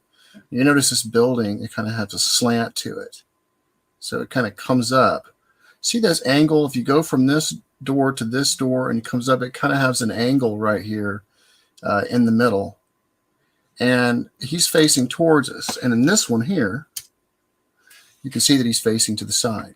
This is going to be important when we start taking a look at this stuff, because as we look at the Nile, it will be important to visualize it, both with a man standing at his profile, and also back, straight towards us. And because we're going to be looking at the spinal column in a profile, and also facing right towards us, anterior, posterior. So we're going to be looking at a profile section of the spinal column and an anterior, posterior section of the spinal column. And then we're going to look at the two of them, and based on the visualizations of the curves and phi, we'll have a good idea where we are. Now, here's the interesting thing about it all. As we begin to map Egypt using phi and comparing it to the human body, just like the area that I showed you up here that mapped the skull. And this is extremely important because this right here shows something about our reality. So if you have to remember anything, remember some of these visualizations that you're about to see. Because what we're going to see here is that when we start mapping the human body here, that we should see things along this Nile that are shaped the same and cover and have the same curves and are very it should be very obvious to you that we are seeing something that is mimicking the human nervous system. But the way the Nile does that is it does it in a couple of different ways. It shows you the human nervous system, but it does it in a combination of anterior, posterior, and a profile. We'll see how that comes into play here in just a second. Okay, do you remember this hieroglyph in this graphic?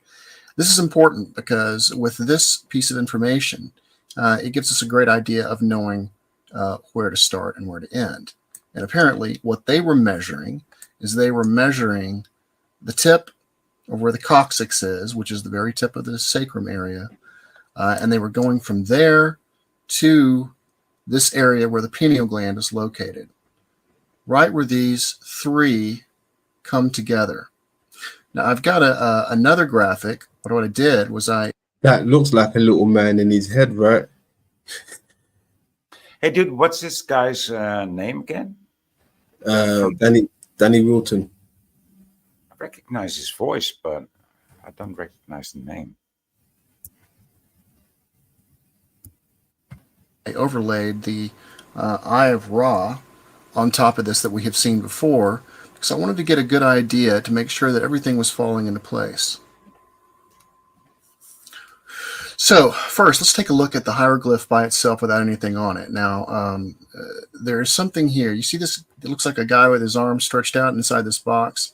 Well, he's actually following the lines of the spinal cord or the vertebrae. And what you're going to notice is these four dark areas right here. If you create a line all the way around them, what you're actually creating is the same thing that you see right here.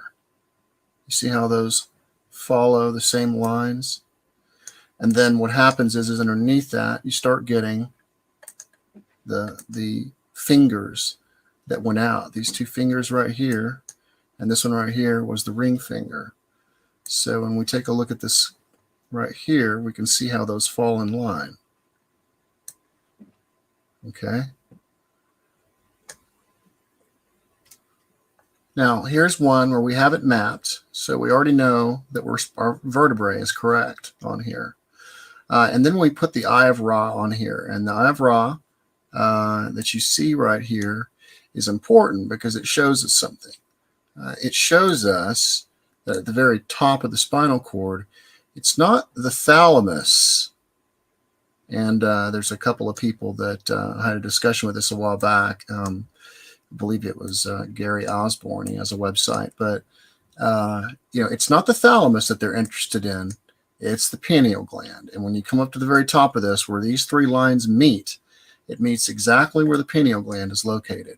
You'll notice that the Eye of Ra, the throne right here, follows right down the spinal cord. What you're also going to notice too is this triangular region that you see right here is also right here as well inside the throne.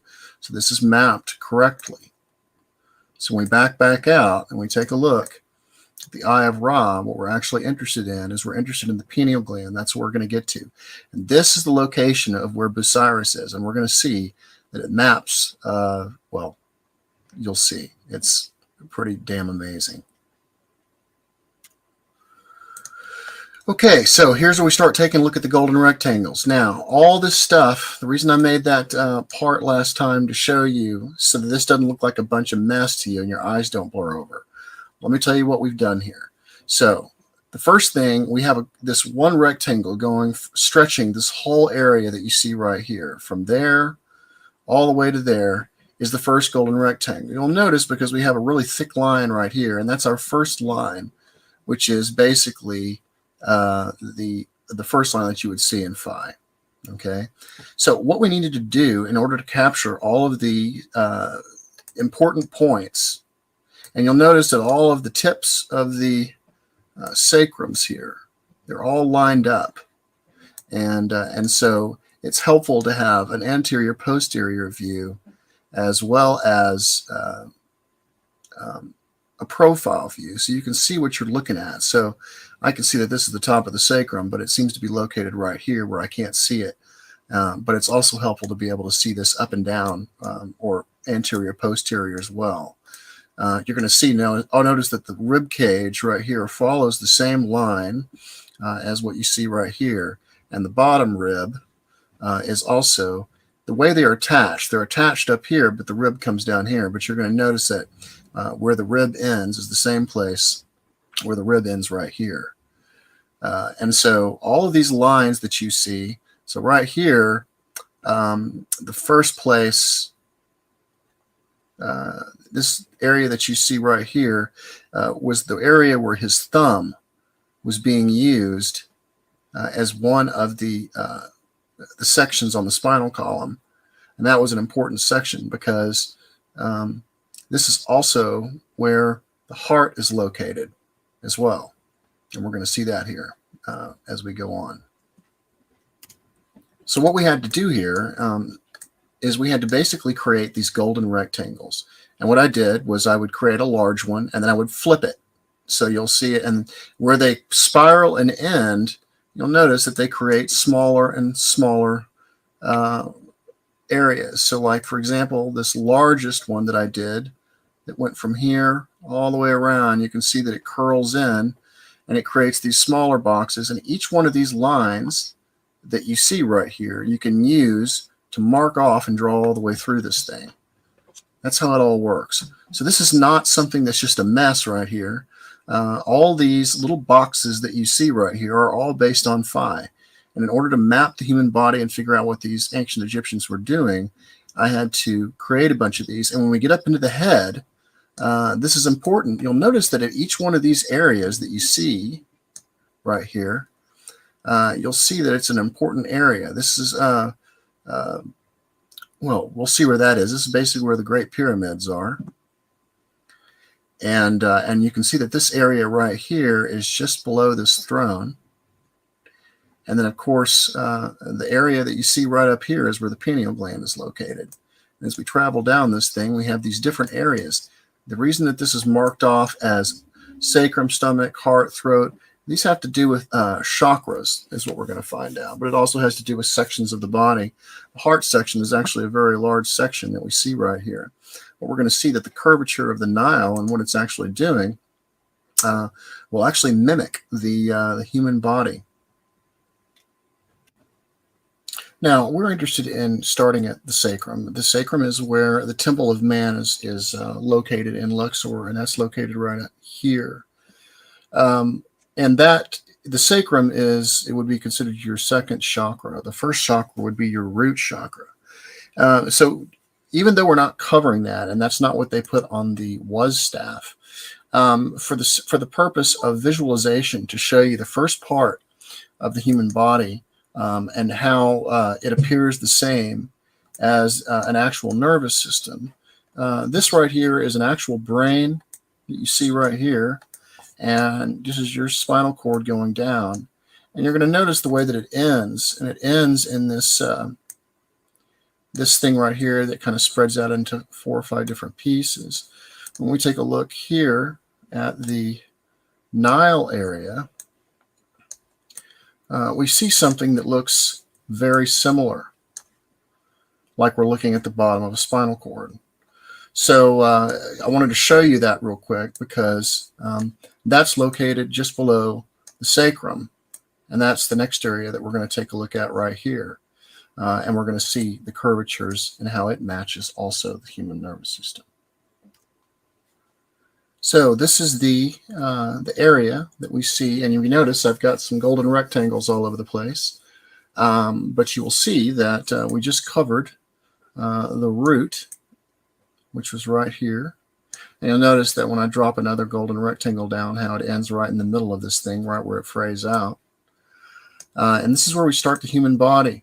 So when we take a look at the sacrum right here, and this is where the Temple of Man is located right there, basically, then if we overlay the skeleton on top, we notice that there is the same curvature in the sacrum that we're looking at right here on the Nile. Okay, this is our first area that we're going to look at here. And we're going to take a look at several different pictures of this. Okay, so then we start moving up the Nile, and so we get into the stomach area, and notice the way that the Nile is actually following. It's actually following at an angle, and then, interestingly, it veers off to the left very hard, right when it gets to this particular phi area right here. And this is also where the beginning of the rib cage is.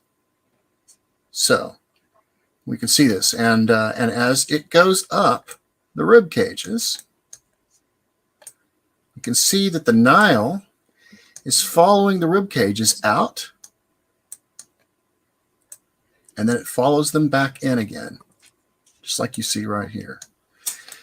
This area that you see right here, where I've got this heart chakra symbol, is important because when we take a look, this is exactly where the heart is located in the human body. It's located in the area which is basically right in the middle of the rib cage.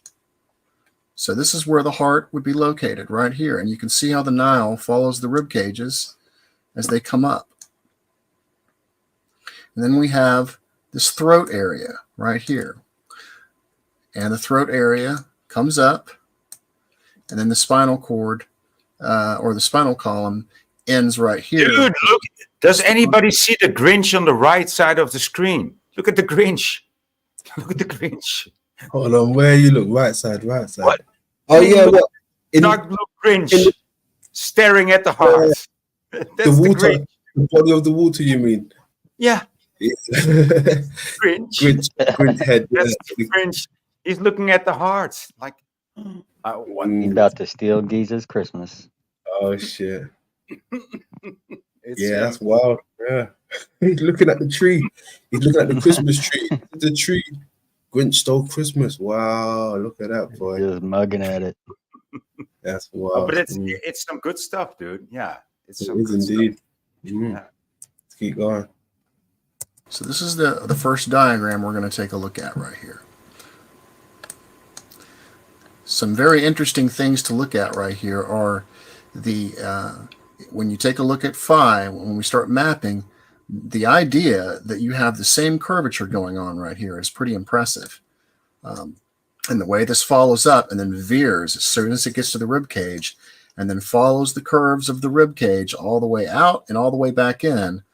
You can see right now, as you're starting to look at this, according to the human nervous system, that it's following the same curves.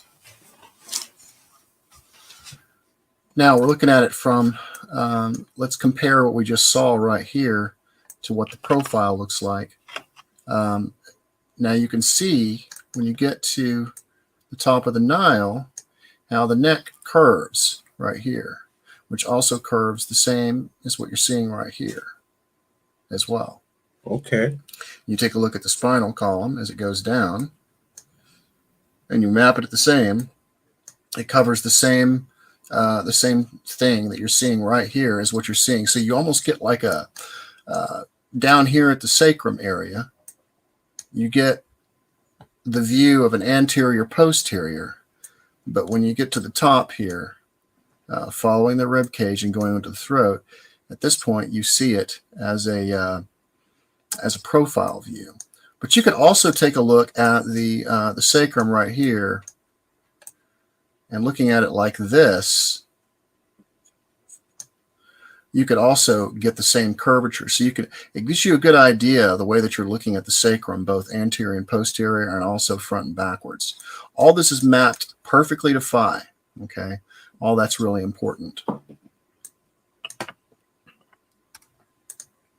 Also, one more thing I wanted to show you real quick. Right here, where this line is, you see the pyramids? Well, this is also located in the exact same place as what's called the pyramids of the brain, and they're located right there. And that's also, and you'll notice the way that you see the way this gets thinner right here and it gets thicker right here. That's the same thing that's happening right here in the Nile. It's thick and then it moves into the spinal cord right here. Yeah. So the Great Pyramids are located basically right here. Right there. Hey, did you hear I said that last week when I said we should build pyramids in our mind? Yes. And I hadn't heard that before. Come on, my man. Exactly. This is it. This is it. This is it. It resonates. And when I saw that part, I was like, I swear Tony might have said something, and you just confirmed that you did. So yeah. Yeah, you know, it's crazy. People always build on where the ley lines are, and it's interesting to note that they're called ley lines, like that's where they laid down. Yeah. Yeah. Whether very conscious or not, human beings will always build over power centers. Like they say, it's natural. Like if people didn't know that Egypt or Paris were important energy spots, they would still build there unconsciously because it is, we're drawn to those power areas. Okay, that's interesting. Yeah. Yeah, I like that. That's interesting. Drawn to the energy. Right. That's why it's not ironic that, people are always digging underneath, the foundation of where another city's built and oh my God, there's temples in another city here. It's like, yeah, you're probably going back to where you were before. Exactly. Yeah, I like that shit. Let's keep going. Right on. So here's where it starts getting fun. Here's our diagram again, with all our golden rectangles. And so I thought that since I am using this hieroglyph right here and mapping it to the body, that it would be helpful just to go ahead and take the Nile and overlay it on top of this, starting at where we saw the sacrum start and ending at the top area. So what I did is I took the Nile and I overlaid it on top of this. You're going to notice that right down here, this is our sacrum. Right. It's clearly a very good erection there. Yeah. Oh, shit. Damn, boy. Here, and you can see that it follows the same curve here and the same curve here. This is all based on phi. Right here is the end of the was staff and the end of the sacrum, and then coming down here to the root. This is below the sacrum right here. And then as we follow it up, root, as you can see right here where the first rib is, let's take a look right here. Where this first rib is right here, as we go across, the Nile veers to the right, and then it follows up the line of the spinal cord that you're seeing right here. And as you can see, it follows the curvature of the neck, and then it opens up into the exact same thing that you would see if you're looking inside of a skull. So when we look inside of a human skull, right here, I want you to take a look at the way the black area right here, you see the way this follows? It kind of narrows. You can see the cerebellum, the pons, and everything. It all fits in this area. It narrows down into the spinal column.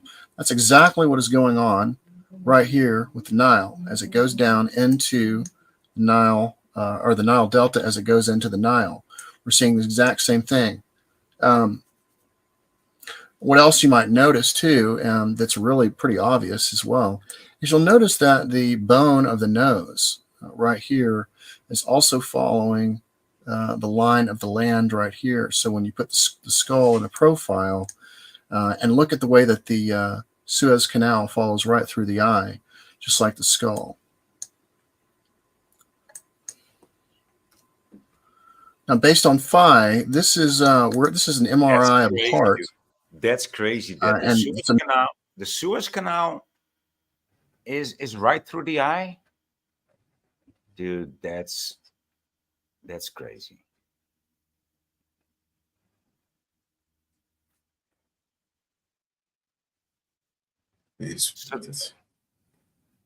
Can you rewind that just for 10 seconds?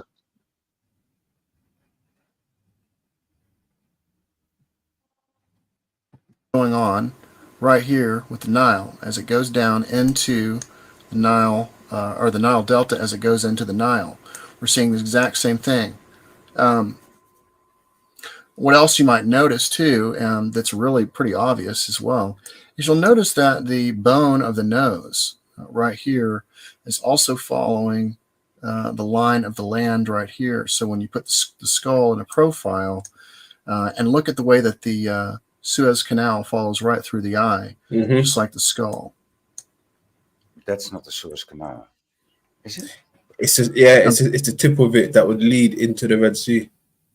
That's like where it's connected to the Suez Canal. Yeah. Interesting. Based on phi, this is an MRI of a heart, and it's a mirror image view. So imagine that this is flipped horizontally. Notice where the heart is located and the way the spinal cord curves. And this is exactly where the heart is actually located. So where his thumb is where the heart begins.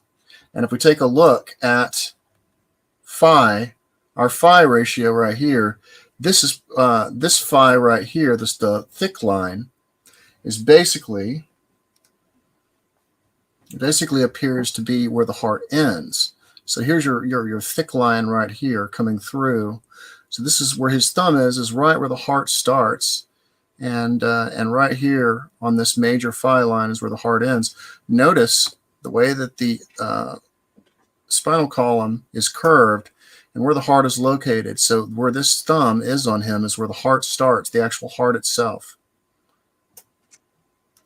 And you'll also notice that this is the area of the Nile that it should be where the heart is located based on the curvature that you're seeing with the rib cages and everything. And as you can see right here, here's where this rib starts, and here's where the Nile veers off and follows the spinal cord as it goes up, and then right into the neck area like we would expect.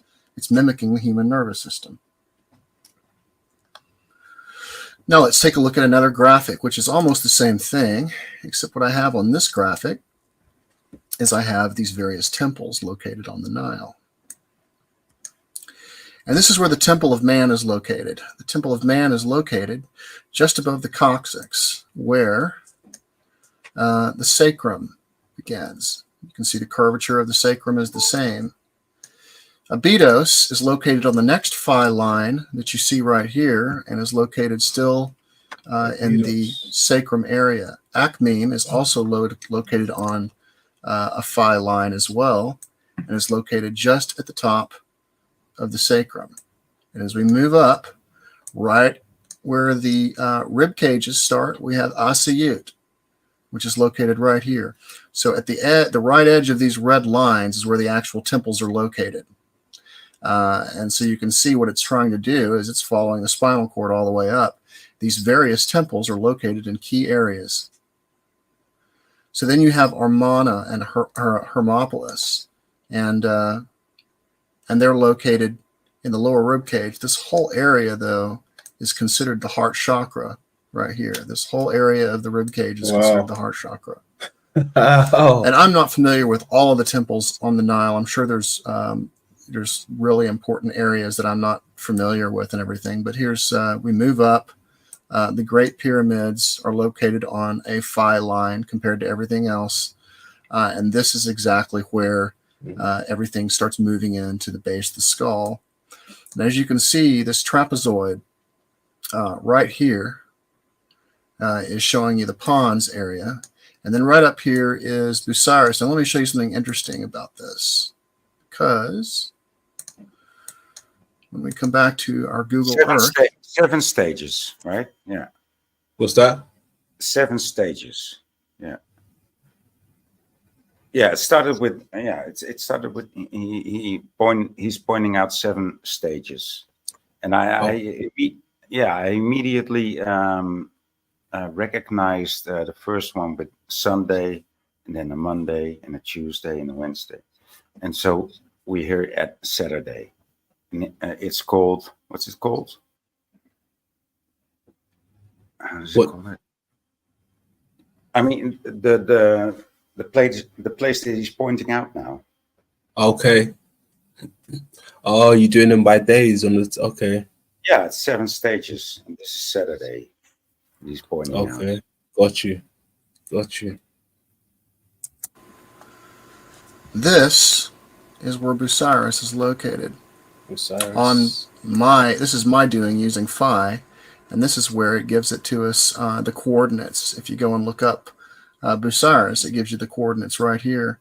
You'll notice that there's some key areas you can look at. These grayed out areas right here. Before he gets into that real quick, let me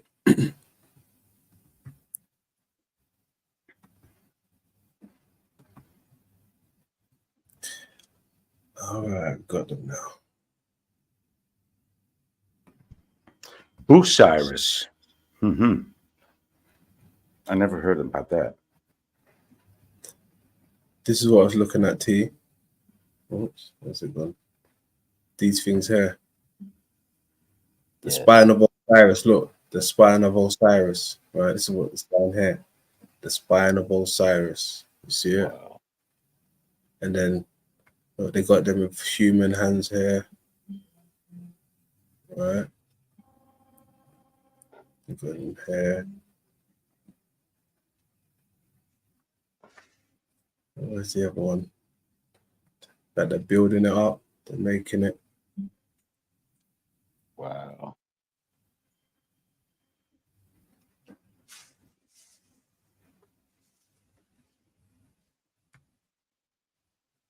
See, they were Jedi, man. Mm-hmm. That's how they knew to make energy. They just mirrored off, what they knew. Spine of Osiris. Whew. Cold. Build it as it is in us. Just like microbiology, you could take a look at that, and that looks like every cool spire you've ever seen. Mm-hmm.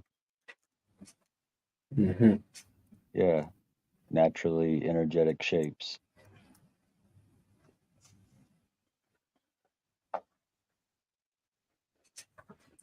Well, same goes if you look at insects, right? They are so, how do you say, awesome and quite, I mean, very frightful. They look very dangerous, right? Insects, if you look them up close.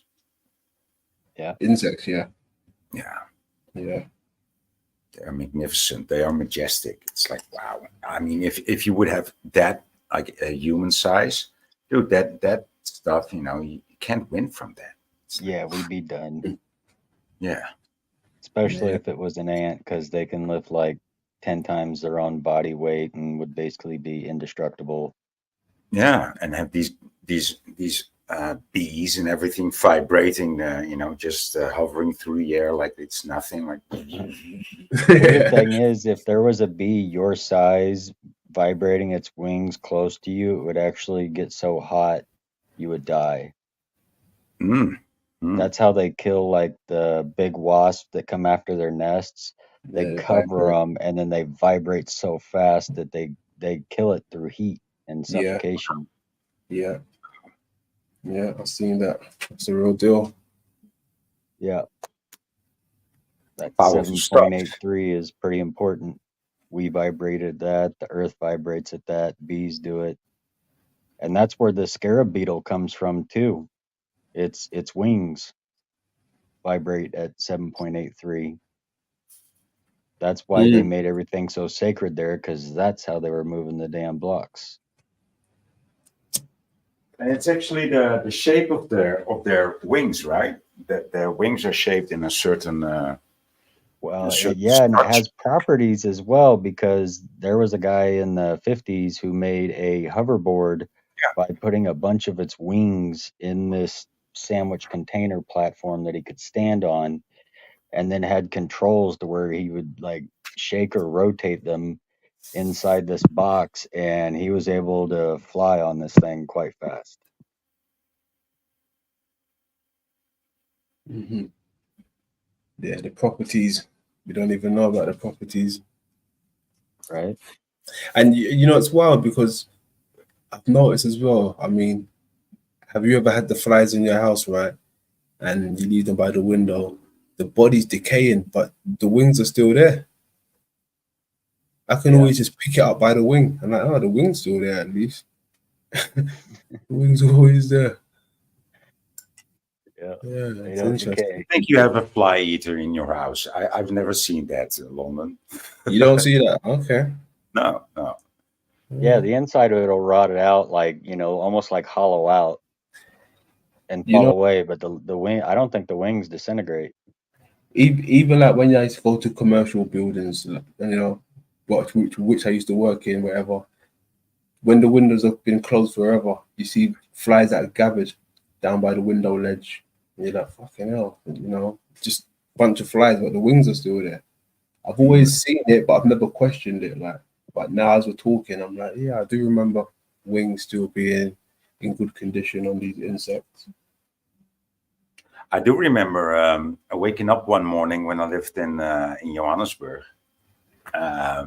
Waking up one morning and stepping outside and on all these wings, and I stepped on this like crush, and I was like, oh, what the fuck is this? And there's this one night that all these flying ants, you know, they lose their they travel, and of course they travel towards the light, and they lose their wings in that night. And so all their wings were left on the porch, on every porch. Yeah. What if it's possible if humans have a shorter lifespan than a fly? Would you believe me? Yeah, life is just a vapor. Well, there are some people that speculate that we die every night. Yeah. And are reborn every morning. Yeah, just like in Dark City, dude. That would explain the Mandela effect. Damn. Yeah. You know, they say you can prove the Mandela effect to yourself. That's wild.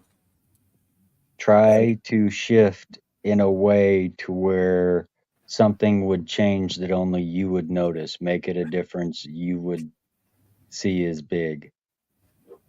Surely would. Right. But you tell that to people and they're like, yeah, right. Yeah, okay, try it. I bet you're too afraid to. Interesting.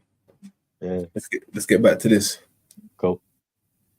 Here that create kind of like a, well, what you're actually kind of seeing right here in a way is you're seeing a picture of Orion, the constellation of Orion, but I haven't even got this far, to be honest. That surprised me. He's trying to say we're seeing Orion right there. Now, that's interesting. I mean, the place and where it is and everything. And I've always said the stars is a reflection. Now, those 3 places that you just pointed out, they're just like cities, you know, that will be well lit at night. You know, Africa's got a high population. So these little grey sectors would be like cities or, I don't know, where people live, you know, places like that. So at night, that will be lit up. All of these grey places will be lit up, just like neural links, bro. All right. Straight like a brain. Neural highways, all in that little green, the green bit, green and grey, right? Good point. Interesting. Let's keep going.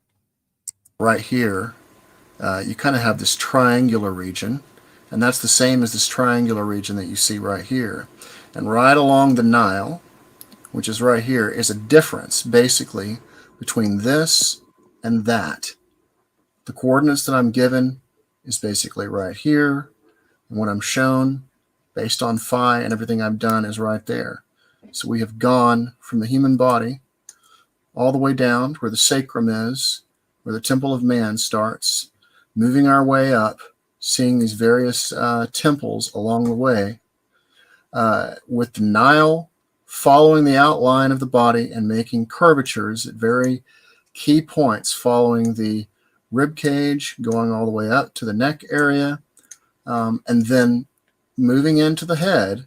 And you can see where the throne is. You can see where the Eye of Ra is. And right at the very top here, exactly where Busiris is located, where they said the place that the soul was found is located exactly in the same place as the pineal gland. So this is a very important discovery, because what this shows us is it shows us that these Egyptians knew that the Nile mimicked man. It shows that they had temples placed in these certain areas based on this. This opens a whole new door into understanding what they were talking about when they wrote certain things in metaphors about certain cities. Like I had suspected and told you a while back, the reason that they mentioned Busiris as the place the soul was found is because it's based on the area where the pineal gland is located. And that was all discovered originally by finding that Orion Nebula had matched on top of the Nile the Nile Delta, and we can see that the Orion Nebula is basically a brain. So the interesting thing about all this is it tells us a little bit more about our reality. What I'm going to do is I'm going to stop there. And the next time that we make one of these videos, I think I'm going to show you the multiple pyramids that make up man. Here's why. When we take a look at the spinal cord right here, you'll notice that it follows this line, and you see how it ends up slightly to the right of his staff? We have this, we have this area right here and the sacrum lining up in a straight line, but then when we end up at the top, we're slightly right? Well, the same thing happens that from here, where the Great Pyramids are, and if we follow that trapezoid, you can see that the same angle occurs because we're moving from here, and then we get up all the way up to here, and then here's the thalamus right here. So we have the same thing going on. So when we map these pyramids of the body, we can take a look at the pyramid as being the whole, as the head only, or we can take a look at it as being the whole body from the sacrum to the pineal gland. And let me show you an interesting piece of alchemy I found with Ari Schweller de Lubeck's. This is the front cover page of Ancient Egypt, Science and the Evolution of Consciousness. I'll point out some alchemy to you. So I don't know if he did this intentionally or not, but I'm sure that he probably did. What you're going to notice here is you have the tree, and this basically follows the logic of what I'm telling you about the pyramids goes. You have the tree here, and the tree actually represents a large head. And then you have a person standing inside the tree, and you notice that his eye, where it's located, is located right in the center of the tree. And if you notice where this branch is and how it follows along, it's basically this eye of Ra. So what happens is if you put the eye of Ra on top of that, you'll notice where his eye is, and his eye is right where the pineal gland is. Then you see these various areas following the tree. And so what this tells us is kind of deep, and we'll go into that into another subject. What we could basically keep doing is we could keep expanding our pyramids out. And even the cross up here, I can see this almost looks like it's a snake head on one side of this cross. And that almost looks like it's the tongue part of the mouth, the tongue. Yeah. Yeah. It's also represented as the staff, right? Yeah. Yeah. Because this is the same symbol as Alpha Tauri, the snake and the staff. This is the same symbol, the Alpha Tauri. Yeah, which is also the rod is also what is a part that is comprised of the eye. Yes. And they've proved that the pineal gland is an eye because it actually has the same, similar, not the same, but similar rod features as the eye. Yeah, interesting. Let's keep going. From a pyramid that covered the whole human body to a larger one that covered the head. And as we keep going, the pyramids can keep getting larger and larger, and you keep getting larger versions of man. That's what kind of ends up happening. Here's an example of the curvature that I'm talking about and what kind of actually happens with the pyramid. So a pyramid that covered the whole human body to a larger one that covered the head. And as we keep going, the pyramids can keep getting larger and larger, and you keep getting larger versions of man. That's what kind of ends up happening. Here's an example of the curvature that I'm talking about and what kind of actually happens with the pyramid. So this is probably a little bit before I had measured the sacrum just perfectly and everything. So, pardon me on that part because I needed to look at it a little bit closer. But still, the general idea is still there. What you're going to notice here, though, is the curvature of the spine and this smaller person standing in the pyramid right here. And then you can also see that this head is the whole thing. This is the same kind of idea that you got right here, but the eye ends in the exact same place every time. which is right at the tip of the king's chamber. So you're going to notice on the smaller scale person, it's in the same place as the larger scale, which is the whole head. And this is kind of the way that it ends. And think about the pineal gland that I was showing you as a black hole, and it kind of spirals out. So everything ends up spiraling back into the one point, which is where the pineal gland is located. And that's kind of the way the universe replicates things in a way. Is the way, I mean, we'll have to go into that in another video. It gets kind of deep into the whole reality thing. But I wanted to show you, by using phi and mapping the human body and the nervous system, that basically that's what we're seeing. We are seeing that the whole Nile and the Nile Delta is a larger scale of man, and the Egyptians knew this. They placed their temples along the Nile based on this.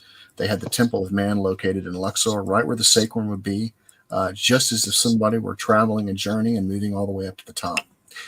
This is what this had something to do with. This is important. It tells us about ourselves. It tells us about our past. It tells us about the consciousness of the ancient Egyptians. It also gives us some insight into the importance of what they were doing and what they were trying to show us about ourselves. And so this is very important. So please, please, please share this with others and let them know about this information. This is revolutionary. And it is extremely important that this kind of information gets out to everyone. Even though I'm sure that there's a little bit of some small areas I may not be. He's got a little man inside of his head. But I can say this, based on what I'm seeing, based on the data, based on phi and everything I'm seeing, we have a map of the human body, and this is what they were trying to. They were trying to show us this stuff in their hieroglyphs. And when we take a look at R.A. Schwaller de Lubbock's and Ancient Egypt Science and Symbol and Symbolism, that book I was just showing you, this one right here, The Evolution of Consciousness, remember that the ancient Egyptians believed that all of nature was symbolic writing. They also believed in that the whole universe was different scales of man, and this is exactly what we're finding. We're finding it from geography all the way to giant nebulas, and everything ends right in this area called the pineal gland. This is the pineal gland would be considered a vortex or a black hole, which is the same thing I discovered that NASA confirmed a year later. Wow. So we'll get into that part later. We're going to start moving into Orion eventually, but I did want to show you Egypt first. Please share this with your friends. Please get this information out. It's very important that you do this, and I'll talk to you soon. Good stuff, dude. Wow. Very good stuff. I mean, even what he was just saying there, the stuff he showed me, that, do you remember when I released my man in the head stuff? And I haven't even come across this guy. I mean, that just blew my mind away. The one laying horizontally, it'd be wild to see where that lines up. Yeah. Yeah, because that was the limbic system, wasn't it, in the brain? I can't remember the exactly. man in the head. Yeah. And it would be interesting to see what these places are called, right? Or these rivers are called. Yeah. What they would relate to in our mind. Exactly. Yeah. Right. Exactly. Yeah, that was interesting. Hey, but about the human relations being the human dimensions being relatable to geographic locations. The way this is explained in the video that you just showed is like a very it's about angles and it's a more harmonic way, right? I mean, the way he shows it totally makes sense. And the way Max Planck thought about it was in a more or less numeric way. Numerological way, right? Like the human body relates to an atom as like let's say 10 billion to 1, right? And an atom relates to a string at the same rate, right? Well, and So it means Adam. That's where it came from. It literally means man, which man does not mean the male. It means mind. or breath, right? Spirit. Right. Same thing. Yeah. Yeah, I was looking at a thing that showed the cosmic Trojan, eh? pendulum and the inhalation, exhalation of everything, and it's crazy. It's all in the breath. The atmosphere, right? That's where we're breathing the atmosphere. That's the atom there.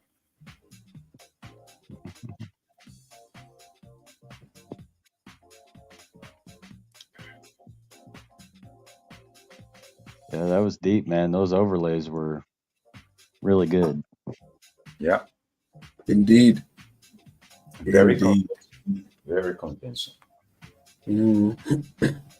Where's my thing I wanted to show you?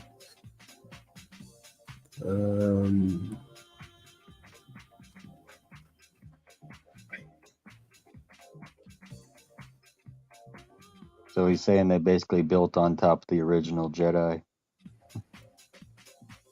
Oof. Imagine that. Right. The original Jedi. Wow. Yeah. That'll be some cool shit. Right. Mm. Hey, if that's the case, I'm looking for that lightsaber. I mean, that's where they probably get these ideas from, you know, to even make up a lightsaber. It's shining light. That's like the thing's doing shining light. Yeah. Well, it's just weird that, you know, these things are named after that, and then you go back and they're all based in really old truth. Like, wow, all these movie writers know a lot about ancient history. That is odd. Mm. Yeah, because back in the day, you pay homage to the knowledge that you had. So making movies would be almost the same thing, you know? Yeah. It's like they're still worshiping in Egypt still. Mm. Still, exactly. Yeah. Illuminati, all those things, they worship the eye in the pyramid. It's I don't think much has changed. Yeah, it's exactly. Nothing's changed really. It's still the exact same. Right? They're showing you. Yeah, they're showing you in plain sight. Where's this The only thing that changed was the nose on the pyramid or on the Sphinx. Yeah. Other than that, it's all the same. Okay, I found this one. Yeah, it'd be cool to do the same layout with the UK. Someone gave me a map that it was called the Spine of Albion, where it shows the 33 nodes that go right through the UK from top to bottom. Okay. Like ley line points. Yeah. Yeah. Very interesting.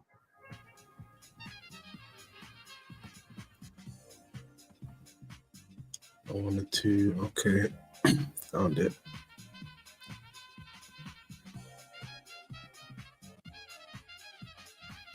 I wanted to touch on the Easter Island. Where is it gone? Yes, there we go.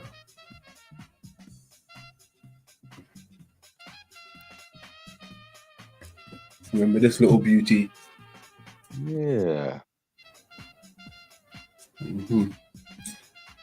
The bird god, right? And this is what these people was paying homage to. Makey, and all of that stuff. We went over these stuff here.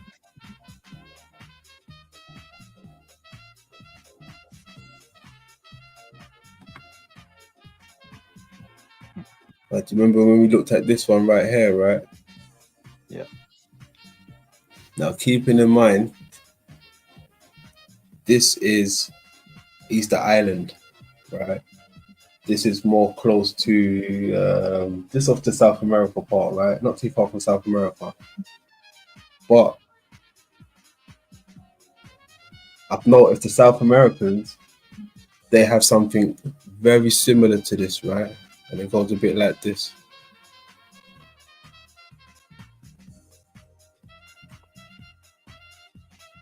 You understand? The one on the left looks actually too modern. Yeah. Right. Yes. It looks a bit too modern. Not so much familiar. It looks a bit too modern. I don't know why. No, I feel you. I feel exactly Broke off what it's attached to, but it's perfectly detailed. Perfectly detailed. It's like it's done more recent as well. Yeah, it's like it wouldn't stand the test of time looking like this, right? It might, though. I mean, if it's made out of what's this? This forever stone that doesn't, the hardest kind of stone. But then Granite or something. Nah, granite is pretty hard. No.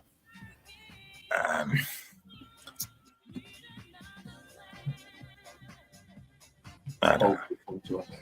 I do know, but I can't come up with it. But my thing is this, right? What are they trying to show us through this thing right here? The one on the right, anyway. Are they trying to show us the creation in the belly of a beast, or are we trapped in the belly of a beast, or what type of story are they telling that involves somebody in a fetal position encircled by a type of, I don't know, because on this one to the left, it's got an eagle head, right? Is that a bird or is it a reptile, like a fish? Yeah, something like a dolphin. Right. Something like a dolphin. But the other one is like he's like looking at a screen and holding a box in his hand. Yeah. He's looking at two screens and touching a box. He looks pretty uncomfortable. Yeah, it's not in a comfortable position.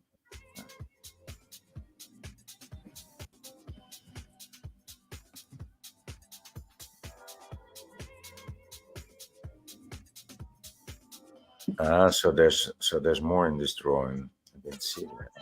Oh, you couldn't see it? Sorry, my bad. That's why I was comparing it to that one, because you got the man inside it. Yeah, look. Oh, okay. Yeah, that one didn't really show before. Oh, sorry. No, now we get it. It's even a more uncomfortable position, this one. He broke his neck. Yeah, right there. Hiding in plain sight. So it's a good thing that I actually did take it off and put this big one on the screen so you could see it. Okay. Yeah, so you know what I'm trying to get at. Evidence we're in the belly.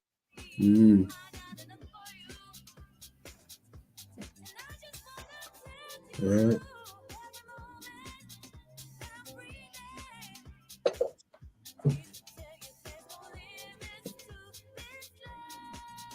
That's the original. And you know what's crazy, right? Apparently, I wonder if anybody knows about this. The Easter Island statues, apparently they've all been vandalized, and like some of the majority of them has been like melted down. Did you hear about that? No. Oh wow. No. Yeah, apparently. Yeah, let me guess. They caught fire and burned down.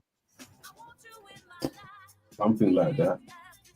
No, but this is the thing, because even I think Billy Carson spoke about it as well, and he was saying, how does someone get on that island anyway if you're not authorized? Because it's not one of those places where you can just turn up there. Right? Type of plane that gets there, you've got to be authorized to get there, and the chemicals that was used to burn these heads down, you gotta have like gallons of these stuff, this type of material, right? And how do you even transport it from wherever it came from without no one noticing? So there was a lot of red flags, but this is what Big Billy was saying. I was like, what the fuck? It's I've never called heard by of that. helicopter. Yeah, that's mental. You never know. Maybe there's something inside of them. Maybe they're trying to get it out. Who Right. knows? Yeah. Well, think it. They're digging them up right now. So what if one falls over and breaks, and there's like a skeleton inside there that's identical to what the statue looks like. Interesting. I wouldn't want anybody to see that. And they've got some weird-looking human faces. Like it's very long. Their face. Right. Oh, head, yeah.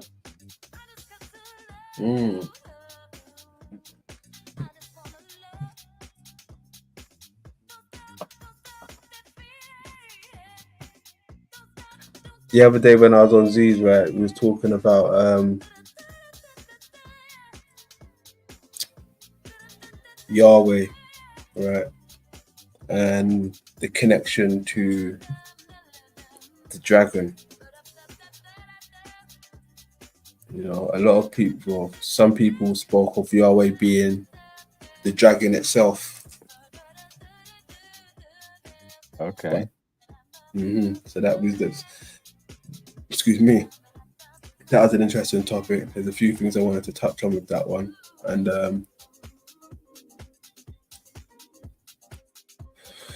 I look at that as the micro to the macro. Some of these stories that they speak about, Yahweh being a dragon, that could be within the body, what they're talking about on a macro level. So on a micro level,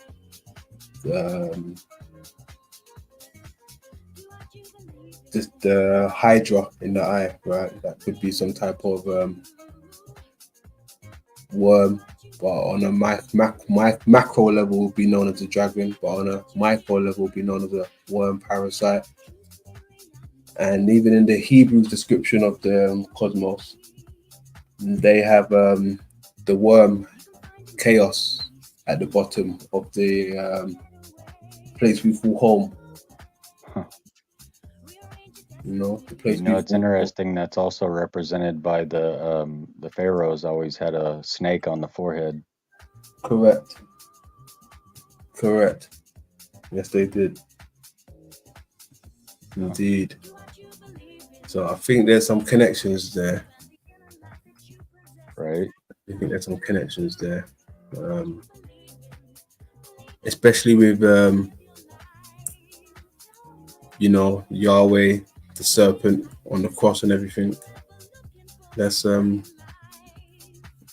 look at some of these stuff. Do you remember what I was showing you with the let me see if I can quickly find it.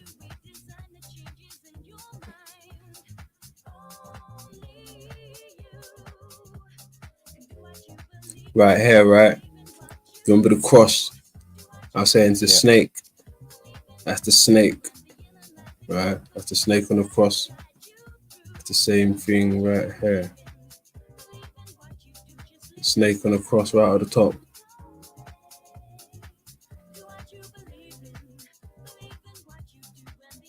Yep. That's the Yahweh, it's the dragon right there. Yeah, so it says Moses, right? Moise. I think that's Moses. Say that again, boy, please. No, who was? No, that wasn't Moses. The one who had a stick and turned it into a snake. That was Moses. Was that Moses? Oh, that's No, right. That's right. The Ten Commandments. No. Yeah, it was. I remember seeing the movie when I was a kid. Moses, yeah, I'm pretty sure it was Moses with his staff. Yeah, It was was it? Charlton Heston, but he was playing Moses. Okay. It was Moses, but it was actually Charlton Heston. Yeah. Right, Yeah. right, Okay. right. So it was Moses. Okay. Yeah. So I think that's what it's. That's what it. Yeah, maybe he was just showing them what it really was. Mm. And it's funny in this one, he's got the serpent underneath him, right, but with the cross, and even the thing behind him, right, almost reminds me of a brain. The pattern behind him, the blue and the white, right, with the Jedi thing behind him. It's That in would the be, shape of a pyramid, like a temple. yeah, like the Pioneer. And even on top, the little arrow that points out, it's like a head, like a dome. It's like this is what when I've seen them show the temples representing the body, the top of the skull seems to have this little Christmas point on the top of it. And what kind of a religious icon is this? Is this Jainism, by any chance? This is Christianity with I think it was not the Hindu, yeah, Hindu. Hindu Christian, yeah, because I see that now, the Eastern vibe in it. But is it Christianity? No, I don't think it's Christianity. I think when it's getting Romanized, because check this out, boy, right? Right. Serpents, Hebrew, right? Romanized Nahas, right? Naga. Yeah. Okay, Naga, okay, Nasa. So it's Naga, yeah. It's okay. Are referred to in both the Hebrew Bible and the New Testament. The symbol of the serpent or snake played important roles in the religion, traditions, and cultural life of ancient Egypt, blah, blah, blah, right? But what's crazy about that now, boys, right? Because even this word right here, Naga, but no, I don't think this is Naga, this is Nasa, right? Nahas, right? Nahash. But this is a cursing word. Yeah. Like putting a spell on somebody. Right? Yeah, you can easily, I mean, if you turn it around, it says Satan, right? There we go. Look. Nahas, having bad luck, unlucky, synonymous, right? Silaka, right? It's synonymous with this Silaka, right? Where's that bit from? No, where's it from?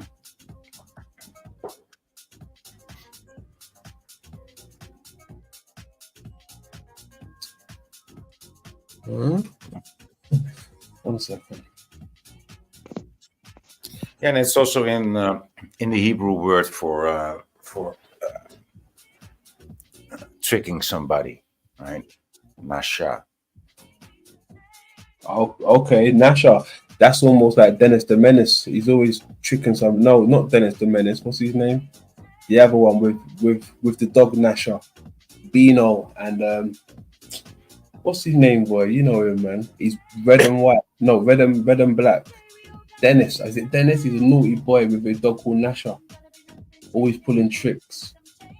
Oh well, no, I don't know that. Yeah, I know about the black and red sweater, but it's not Dennis. It's this other guy.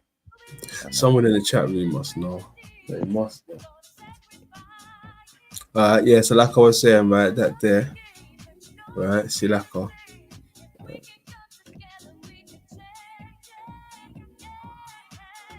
Right, Silaka meaning, right, unlucky, unfortunate, disaster. It primarily means unlucky, blah, blah, blah. Right. Insult like, damn you. Wow. Does that mean the snake is damned? Snake is damned. It's funny because in Aladdin, Jafar's staff is also a snake. And he turns into a snake. Right? That's who he fights in the end, the big snake. Yeah. After going into the Cave of Wonders, which is actually like a route to the pineal gland. Because they go in there and it says touch no treasure other than the lamp. And then when he does take the big jewel, the big red jewel, the little monkey, everything dissolves, which means the treasure wasn't really there. It was just a test to see if they would be tempted. And you know, the lamp in the middle is the genie, your jinn, your engine that's in you.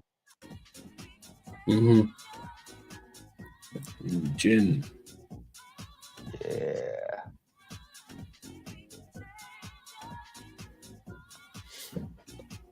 That's the boy there again. The serpent. Interesting.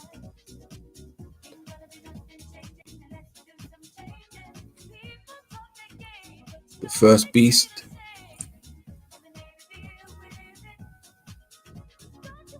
Hydra emerging from the bird, which would be the first creation. The Ziz. Wow. That thing looks messed up.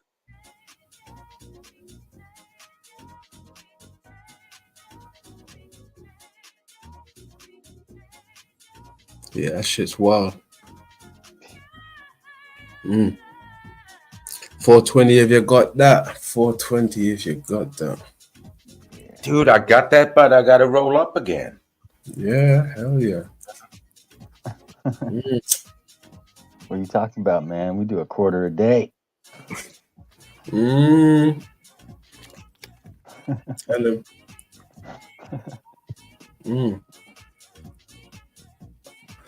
I tell you what then, why you roll up? I throw the old social one. That was smoke. Hey, real quick, I was going to Yeah. say something cool about the eye that I forgot earlier.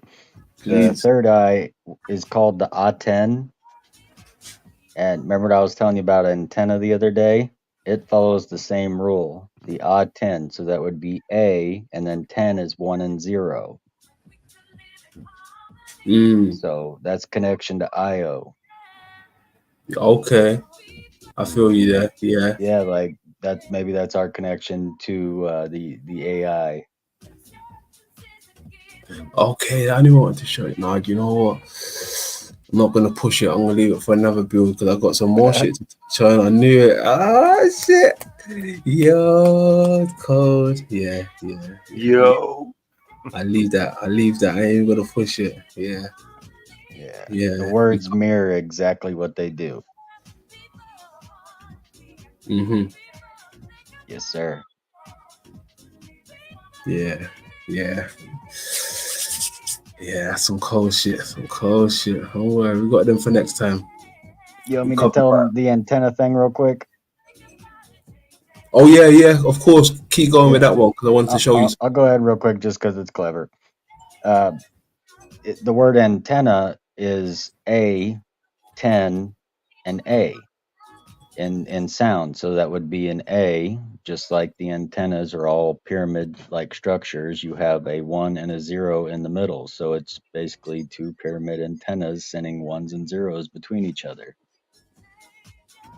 All right, now check this out, right? Because we were just talking about the towers and pineal, right? But keep in mind, right? I want you to keep in mind of the light and the towers, right? Now you got that in your mind. I want you to think of the word Israel, right? I want you to think of the word Israel. And I'm pretty sure we can think of many things when we think of Israel, right? But I've heard some people reference Israel being the light of some type, right? Right. Israel.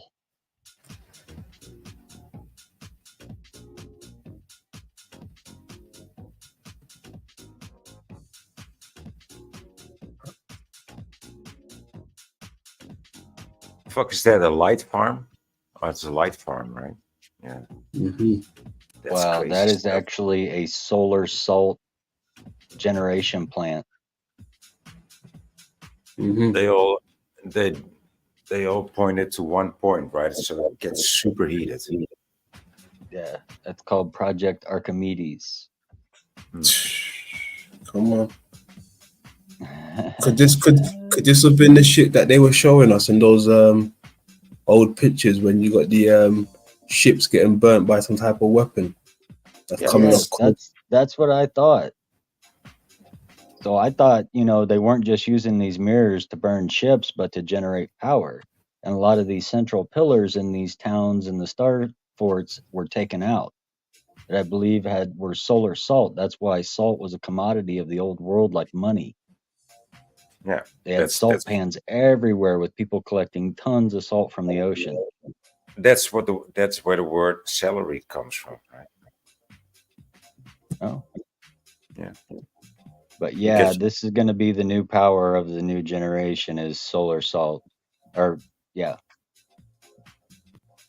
I don't think so. I think it's going to be way easier, to obtain energy just through how do you call this? Electrolysis, electrolyzing water. Electrolysis, yeah. To remove hydrogen. Yeah. You don't need electrolysis. All you got to do is point the frequency of barium at it, and you'll release the hydrogen with sound. Oh well, I didn't know that, but that's barium is the female opposite. So that's even easier. That's an even easier way, I guess. Mm-hmm. Yeah, if you want it to combine, you add it with its male counterpart. If you want it to separate, you hit it with its female.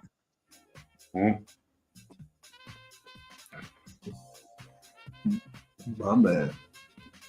Yeah, these are heated up to 550 degrees, and then it becomes molten, and it's basically stored underground.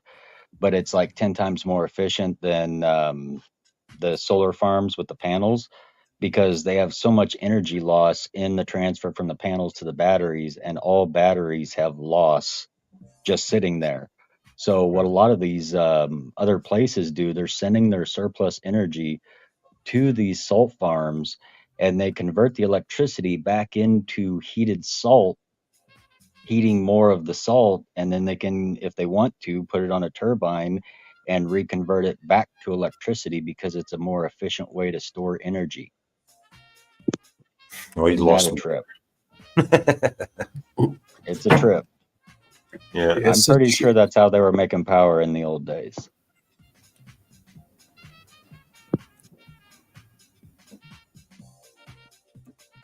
That the light just screams like artificial, gonna kill you one day. Be aware. Well, it does look like the Eye of Sauron tower a little bit, It does, right? It does. Yeah. Okay, so let's hope nobody's like praying on that little part, or there's not sigils around that. 'Cause, yeah, that would be like kind of bad, maybe. Like, shit, don't do that. But yeah, this has been the new thing. Like $26 million was spent on this one by Gates, Bloomberg, and Bezos. There's like 6 of them in the world, and there's projects to create more. That's not even that much, right? $26 million for such a project. I know when you think about it. I mean, I don't have it laying, under the couch, but you could do this in your backyard. Not like on this scale, but just simple reflectors over a water line that's got, a saline, mostly salt in it, and you can use one of those giant lenses you can order online that people are like, oh, look, I can burn rocks and batteries and blow up little cars. No, if you actually did this, you could create, I'm not going to say what kind of energy, but you can create energy. That word's dangerous to say. What the hell is that red thing? Is that something on a wire? Yeah, that's for planes flying above. Oh. So if there's a helicopter landing site anywhere near, those things tell it where the lines are, because they really can't see them. unless those are there. Got you. Yeah, they're always by like hospitals and wherever helicopter pads are. It looked like Mars just floating there. Never mind, I was lying.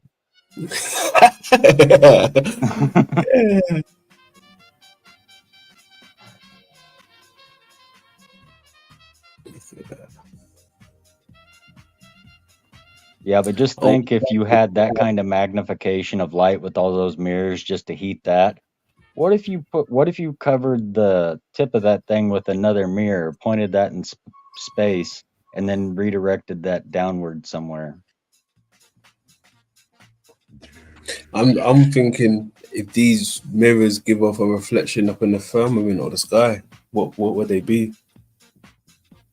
Right. Because you couldn't fly over this. The air drafts that would go over this thing would be insane. You'd have too much turbulence. Because when you fly over trees versus like roads and mountains, you get updrafts from the changes in air pressure. It's interesting.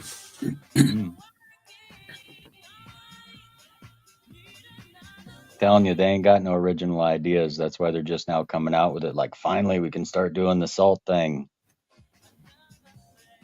Yeah, exactly. Old school this methods. isn't new. No, old school methods. Yep.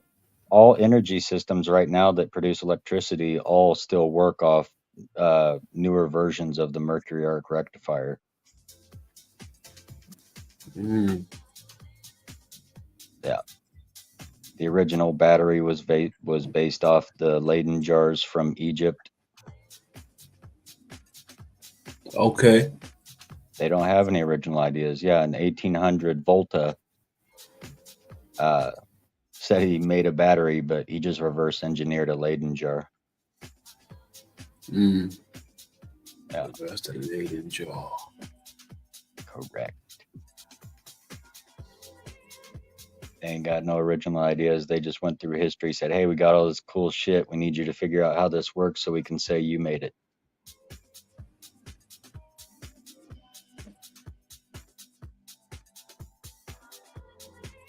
Yeah, that's wild, man.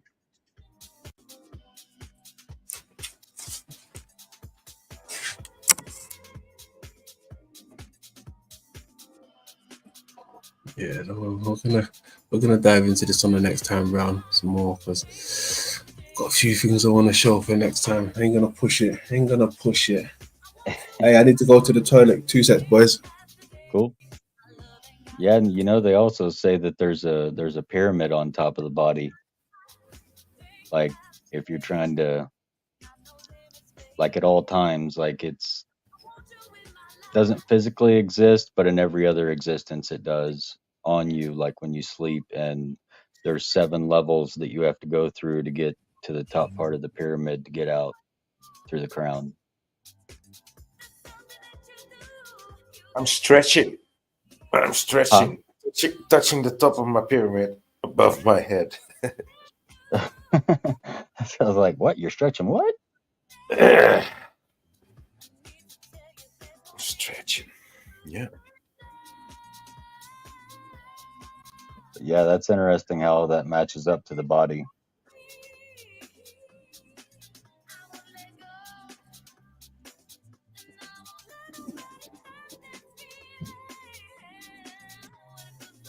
Big up to the chat down there.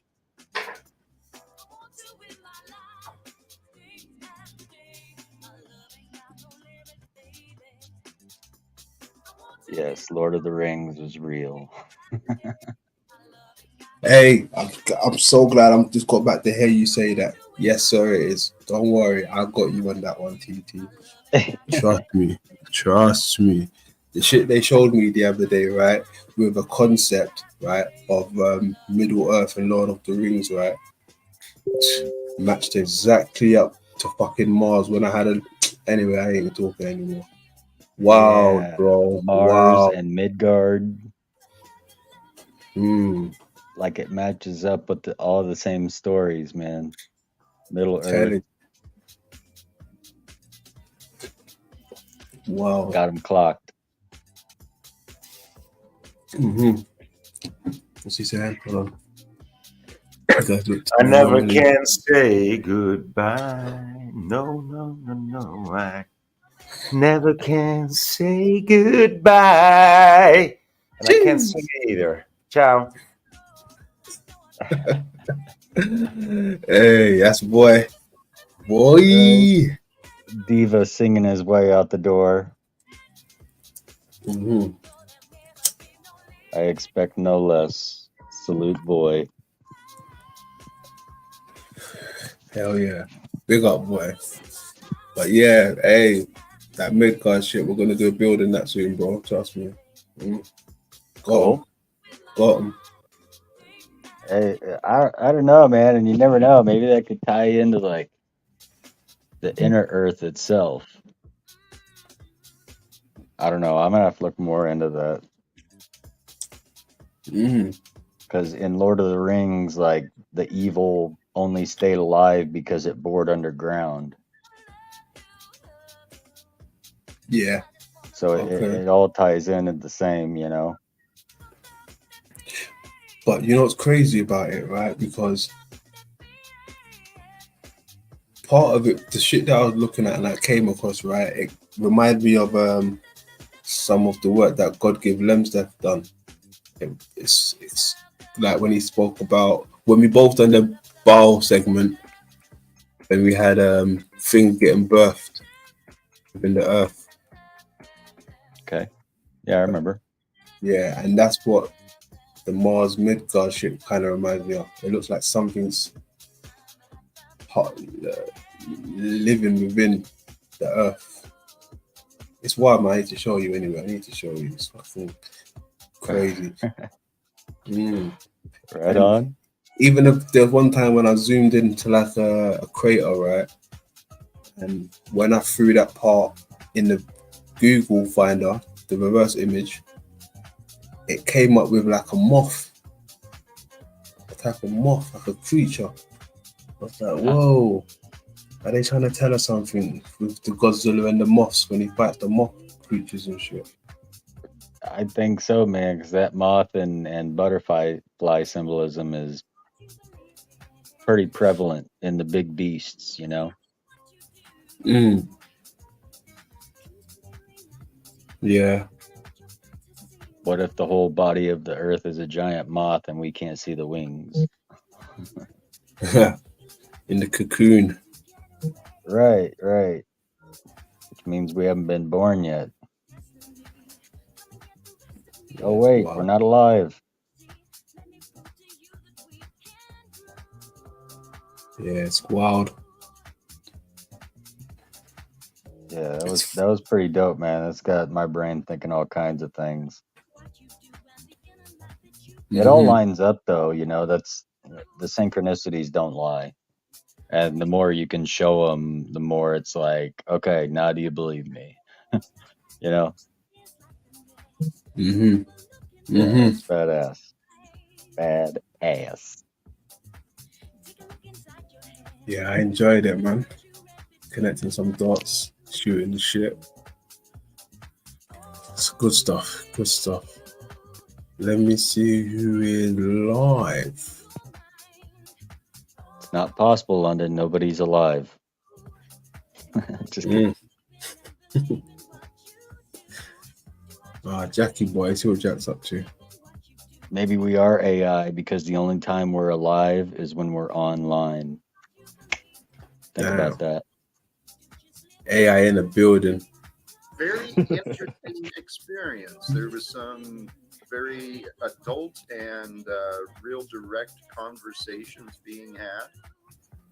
Some communication was being held with Synthetic Warrior, a lovely Rose, and Fallen Slave. So for those who are familiar with the other roles, characters in this Talcadian adventure, we had some shift in perhaps dynamics and relationships. What changed? I don't know. Did anything change? I don't know.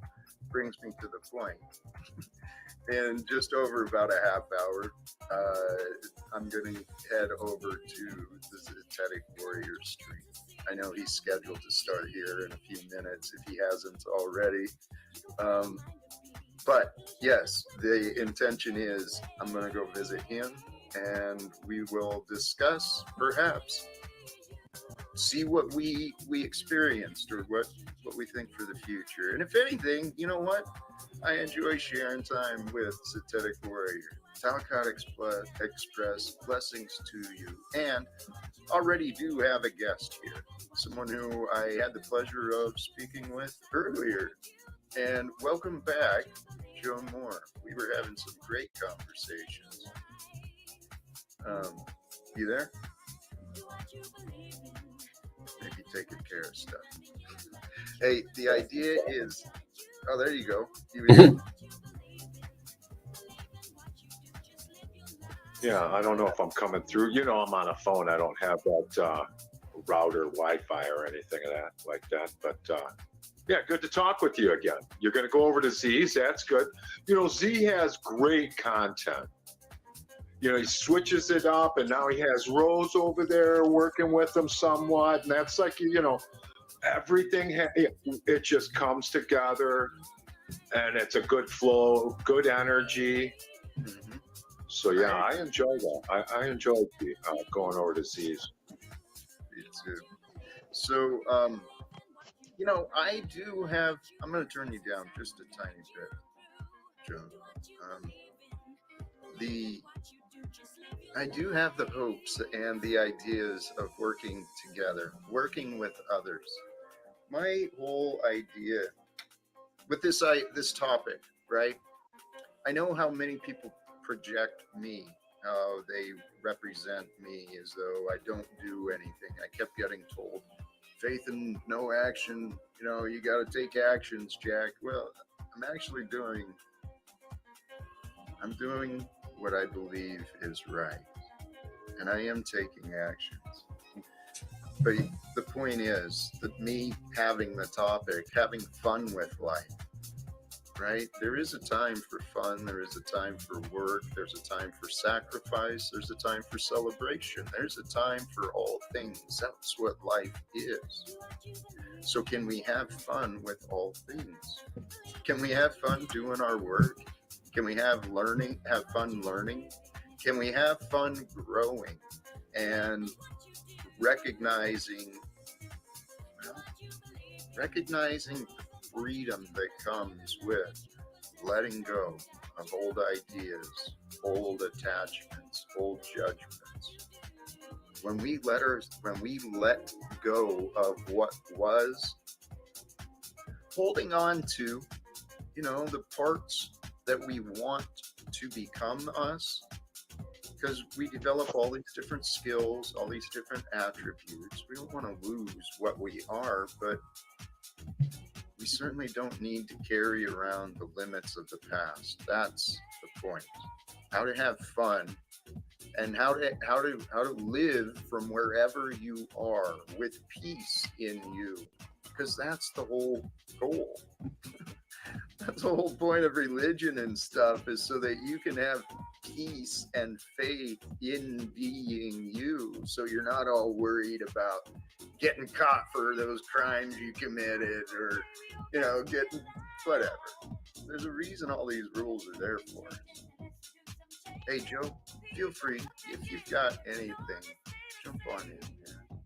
You got thoughts? Yeah, you know, there should be like a happy medium in there. You know, there's playtime, and then there is a work time. Now, I'm fortunate enough to where I enjoy what I do as work, right? So it's actually play. That, brother, that is the key. Sorry to interrupt, but that is the key. And I've heard it's been said by others too. When you're doing what you love, you really don't work another day in your life. So if you can find within you, what is that part that comes easily for you? You know, what is it that you're able to do maybe that others, they might not be as skilled or, you know, as developed in technique as you, when we find the things that we are created for, doing the things that we love, and if you're doing what you love, guess what else you're going to do? You're going to grow.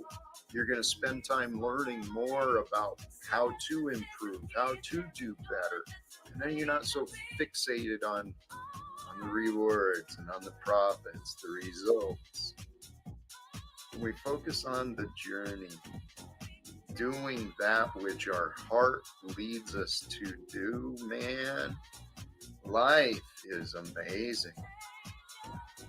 And honestly, that's what I see in the future. I see a future where people are truly free, where what drives us, where we are encouraged and supported to pursue, right, whatever our desire is, so that our purpose is driven by our desire and our joy. It's really that simple. Welcome, Nick. How you doing? Welcome. Hey, Jeff. Thank you for having me. I've been good. I've been watching your show. I've been lurking sort of in the background.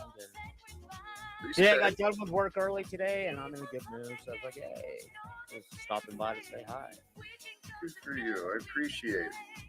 Have you have had to have met Satanic Warrior Z? I've only seen him in passing. Okay. I think maybe once on Sarvin's channel he was on a panel with me. I've seen his video, very animated. Yes, he is. Yes. Idiot. I think he's cool. We disagree on some stuff, but then I disagree with a lot of people. Dummy. Yes, you do. You've got that similar pattern as me. Well, it's more fun that way. I mean, it's no fun hanging around people who all agree with you. Then what's there to talk about? Nothing. Yes and no. Yes and no. You're right. It is one of the things I do enjoy, is a good debate. Trying to develop and refine my beliefs or help educate, correct others. I enjoy that. Good man. So you should.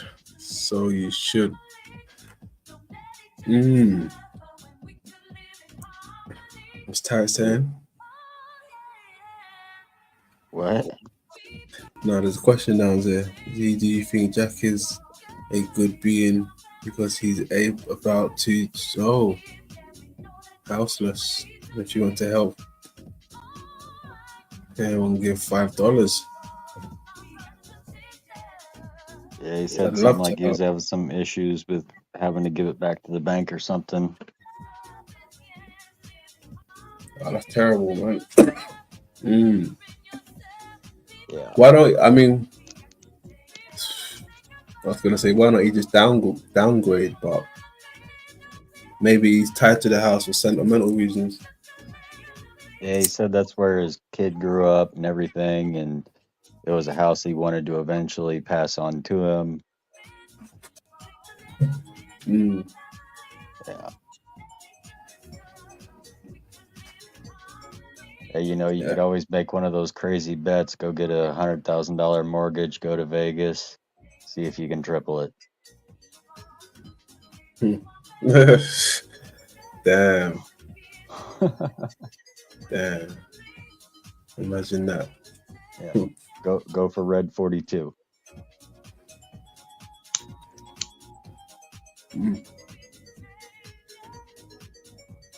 What was I gonna say again? What else did I wanna? Did I cover a few things? No, look. What else did I wanna? Oh yeah, covered everything really. Touched on a few things. Egypt, Yahweh, the dragon, the curse words, Easter Island. Sorry, say that again, T. The head and ball. Yep. Yeah, covered a few things. Yeah, that's good. That's good. I still want to cover a few things for the next build as well, so we'll tie it into that. All right. Can't just be blurting all of it out, man. Don't do that. Yeah. Yeah, you covered some good stuff. I like those guys. That guy's overlays, man. Those were really good, really detailed. And he had all of them mixed with the Fibonacci. That was dope. That was so dope. Yeah, I agree. Things Yeah, like that don't match up when you got literally 3 overlays that all line up. Yeah. Gotta have that 3. That's the way the information works, right, London? There you go. Gotta hit it from 3 angles, and then guess what? You just proved it. Or made it real, depending on what people want to believe. I don't think there's a difference, honestly. Okay. Oh yeah, I think you can make it real just as much as something actually is.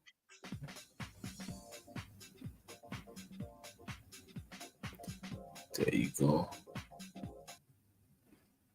But yeah, I will give you your props, man. That was dope. Are you gonna play something? Yeah. Oh, cool. Before we head out. Oh, my mouth too soon.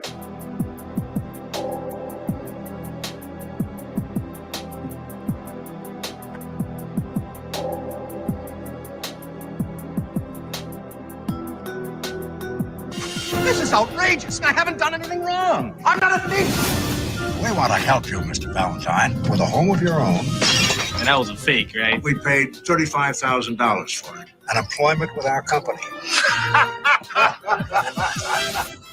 The woman you see about to be interrogated by the police goes by many names.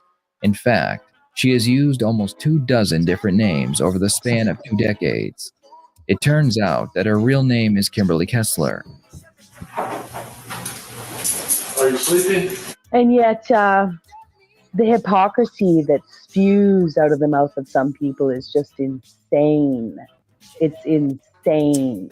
And the ability for people to sit on panels of like nobodies and psychoanalyze me like there's something better than me is just disgusting. You know, it really is. It's disgusting. And I had enough disappointment in my life with the real life people that I chose to engage with. Like, this is just people on a screen.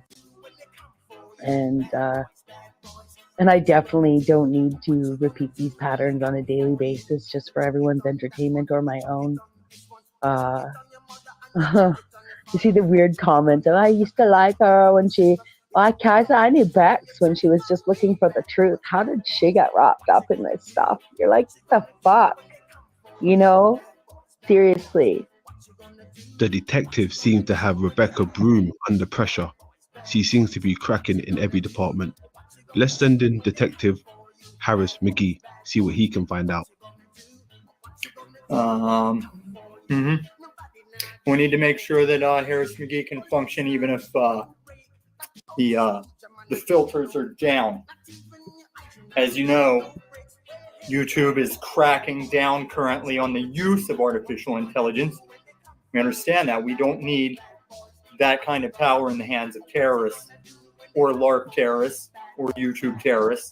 So we will comply with YouTube's current stance on reducing the amount of artificial intelligence used. I would keep an eye on the Talcott clip collections and the Gorilla Gems. They've just released a production that a fair amount of AI used in the production of that feature. So we'll keep an eye on them in the future days to see if their YouTube visibility is maintained and continuous. So let's see. You know, if someone loses their mind because you suggest their children are sound bites, they probably are. Okay, so, you know, oh my God, I can't believe you accused his children of not existing. I can't believe you accused him and his I can't believe you accused him of actually lying about having children. I saw them. I saw them down on so-and-so's panel. Why is he showing his kids now, huh? Why does someone show their kids now? You know? Because someone accused them of not being real, right? So he's borrowed someone else's children to exploit. It's just fucked up, you know? It just so fucked up. Okay. It's hard to read the chat with my aviators on. So tonight we're going to conduct some routine investigation. We're going to interrogate some panels. And the funny thing is like, oh, Beck, she's such a liar and a bully. You know, it's like, it's just a beautiful, tragic comedy that is a perfect parody of my life, you know? So yeah, if this is what this is like with a bunch of strangers in the universe, right? I just go back and just live my life, you know? Which I already was avoiding long before this panel channel shit. Like nothing here was made me not thrive in my life. I already wasn't thriving in my life. That's how I ended up here.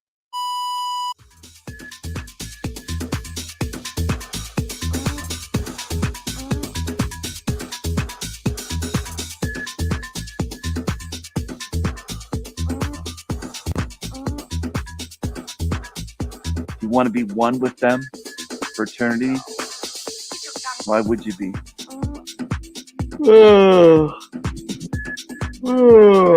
That's a bear yawn, everyone. That's called a bear yawn.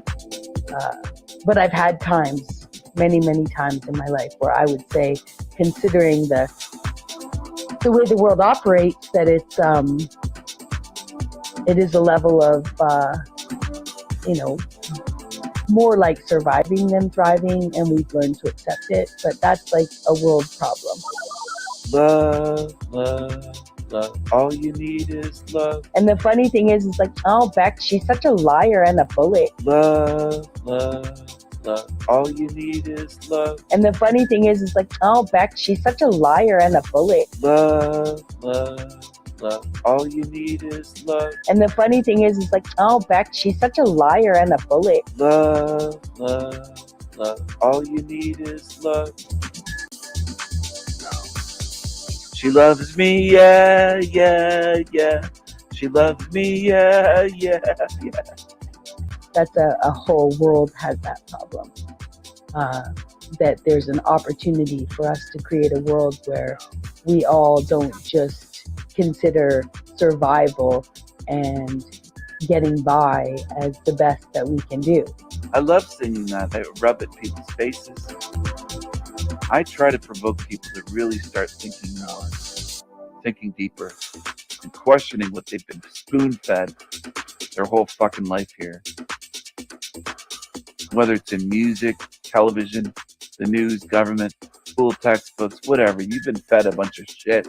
Shit. New age shit. Love, love, love. All you need is love. And the funny thing is like, oh, Beck, she's such a liar and a bully. Love, love, love. All you need is love. You know, we understand that every single person on this planet deserves to thrive.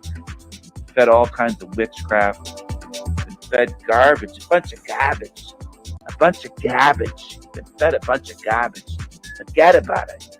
Fed a bunch of garbage. And the funny thing is like, oh, Beck, she's such a liar and a bully. And the funny thing is like, oh, Beck, she's such a liar and a bully. And the funny thing is like, oh, Beck, she's such a liar and a bully. She loves me, yeah, yeah, yeah. She loves me, yeah, yeah, yeah. Oh, oh, oh. I need to hibernate until spring. That's the best place ever. Come on, everyone. Oh, oh, oh. I need to hibernate until spring.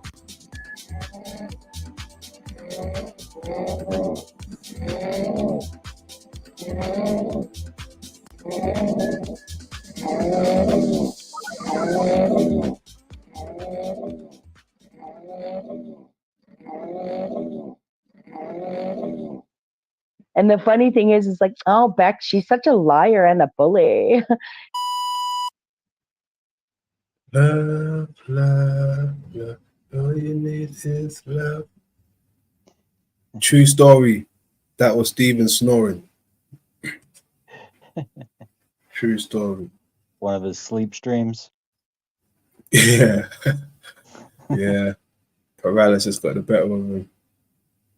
It's probably a food coma. Yeah, got the better of him. Yeah, probably ate a small animal and had to pass out and hibernate. Oh, shit. Split it with Bexilla. Run, Bexira! Bexira! One for your life. Run! Kayaka! Oh, man. Yeah, That's that all was you gotta fun. do, man. Just laugh about it. There ain't nothing serious in this world.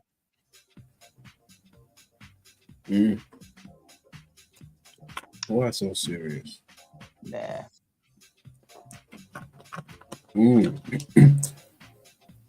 Hey, my man. It's been a pleasure, TT, as always. Hey, same here, man. You hit some good points. Gave me some chuckles. Good freaking build, man. Good stuff. And Likewise. big ups to the chat down there too. They're pretty badass. So I was peeking in on them from time to time. So big ups to the chat. Yeah, the chat's been awesome today. Hell yeah. Yeah, other than that, I'm gonna hop out of here. It was awesome. Can't wait to do another one, man. Good stuff. Careful, you might get what you wish for. Hey, don't tempt me. You know we both got more to throw at it. Hey, there you go. Indeed. That's right. Until the next time. Big Good ups, stuff. man. Big up, family. Much love. Peace out.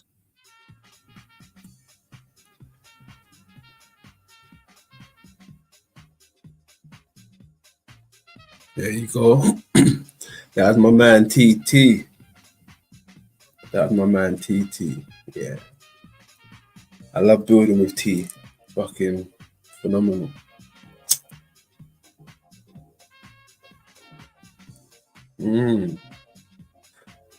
I hope you lot enjoyed that stream.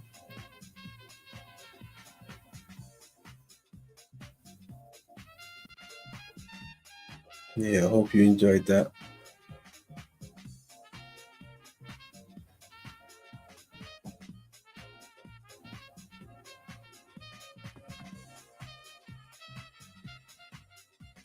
Oh yes, and Mr. Diva.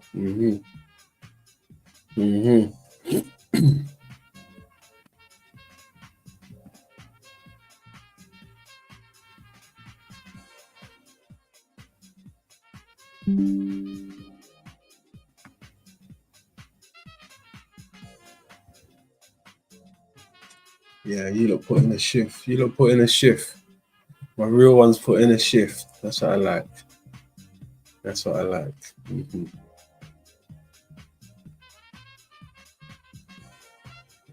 Good stuff. Another update. You know, I will be removing people from media groups that are not participating, you know. So yeah, we won't be carrying dead weight. Let me just say that much. We won't be carrying dead weight. So if you get removed from a platform that you happen to be a part of, and you know the McLovin Foundation, and you're dead weight, yeah, we'll be getting rid of the dead weight. All right. So don't start crying if it's either YouTube or Telegram or WhatsApp or wherever it is. If it's dead weight, you don't carry it anymore. So keep that in mind, right? It's all love though, you know, just protecting the energy. That's all. By any means necessary.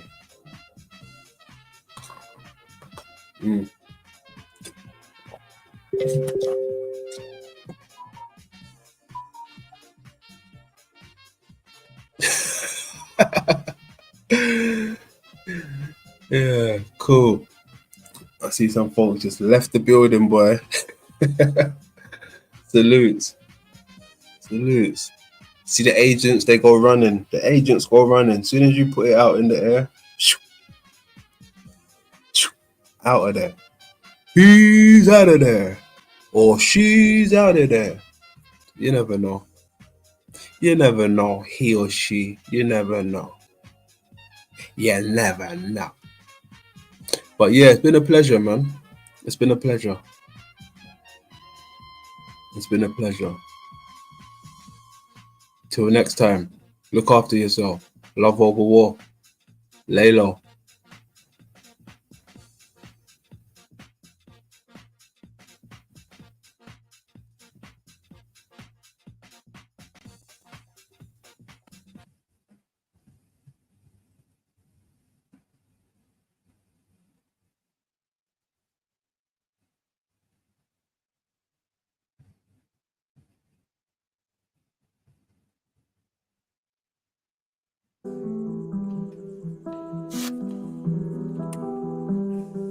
Yeah. You guys ever feel sad? Yeah, so sad. You know, I know I'm not alone. No, I'm not alone. Sadness is like a virus, like COVID. No, GA, you cool, man. Get your ass back in there. GA, you cool. Get your ass back in there, GA. You cool. Get your ass back in there. You're here. Listen, I don't think you heard me, bro. I don't think you heard me. I said if you're not participating on the platforms that I'm on, you're here, bro. You've been participating. So you can find your ass back over there, right? You can find your ass back over there, GA. Alright? You're good. You're good people. You're here with us. Well, COVID's fake, you know, but it's real, but shit, I don't know. But I'll tell you what, that shit fucking creeps on you. Yeah, it creeps on you. Sadness. Yeah. Alright. Sadness everywhere. Sadness. Can't you smell fucking fear everywhere? The pain that you see, the sadness floating everywhere, fucking indeed. I fucking feel that I fucking got flow. I know that I fucking smoke hydro. I know when times are rough, yo. But fucker, it's time to tell you the story that I gotta say about the sadness that won't go away. Fuck the shit, it ain't legit. My life is fucked. What up with it? Sadness everywhere. Sadness. I don't care. Sadness, go from me. Sadness, just let me be. I'm gonna tell you who I am. I'm Snap on the mic, fucking doing what I said, fucking saying it from my heart. Alright, sadness is what I feel. Pain is what I see. Those tears drop from my cheeks, fucking. It's indeed, I feel that sadness. Do you feel the pain? Sadness. Insane, the shit that you feel, things that you want, the sadness takes over, that self-front. Let me tell you fucking what I do and what I gotta say. I bust out the mic about my sadness today. Sadness! Yeah. Sadness! Yeah. Everyone, the pain and sadness is real.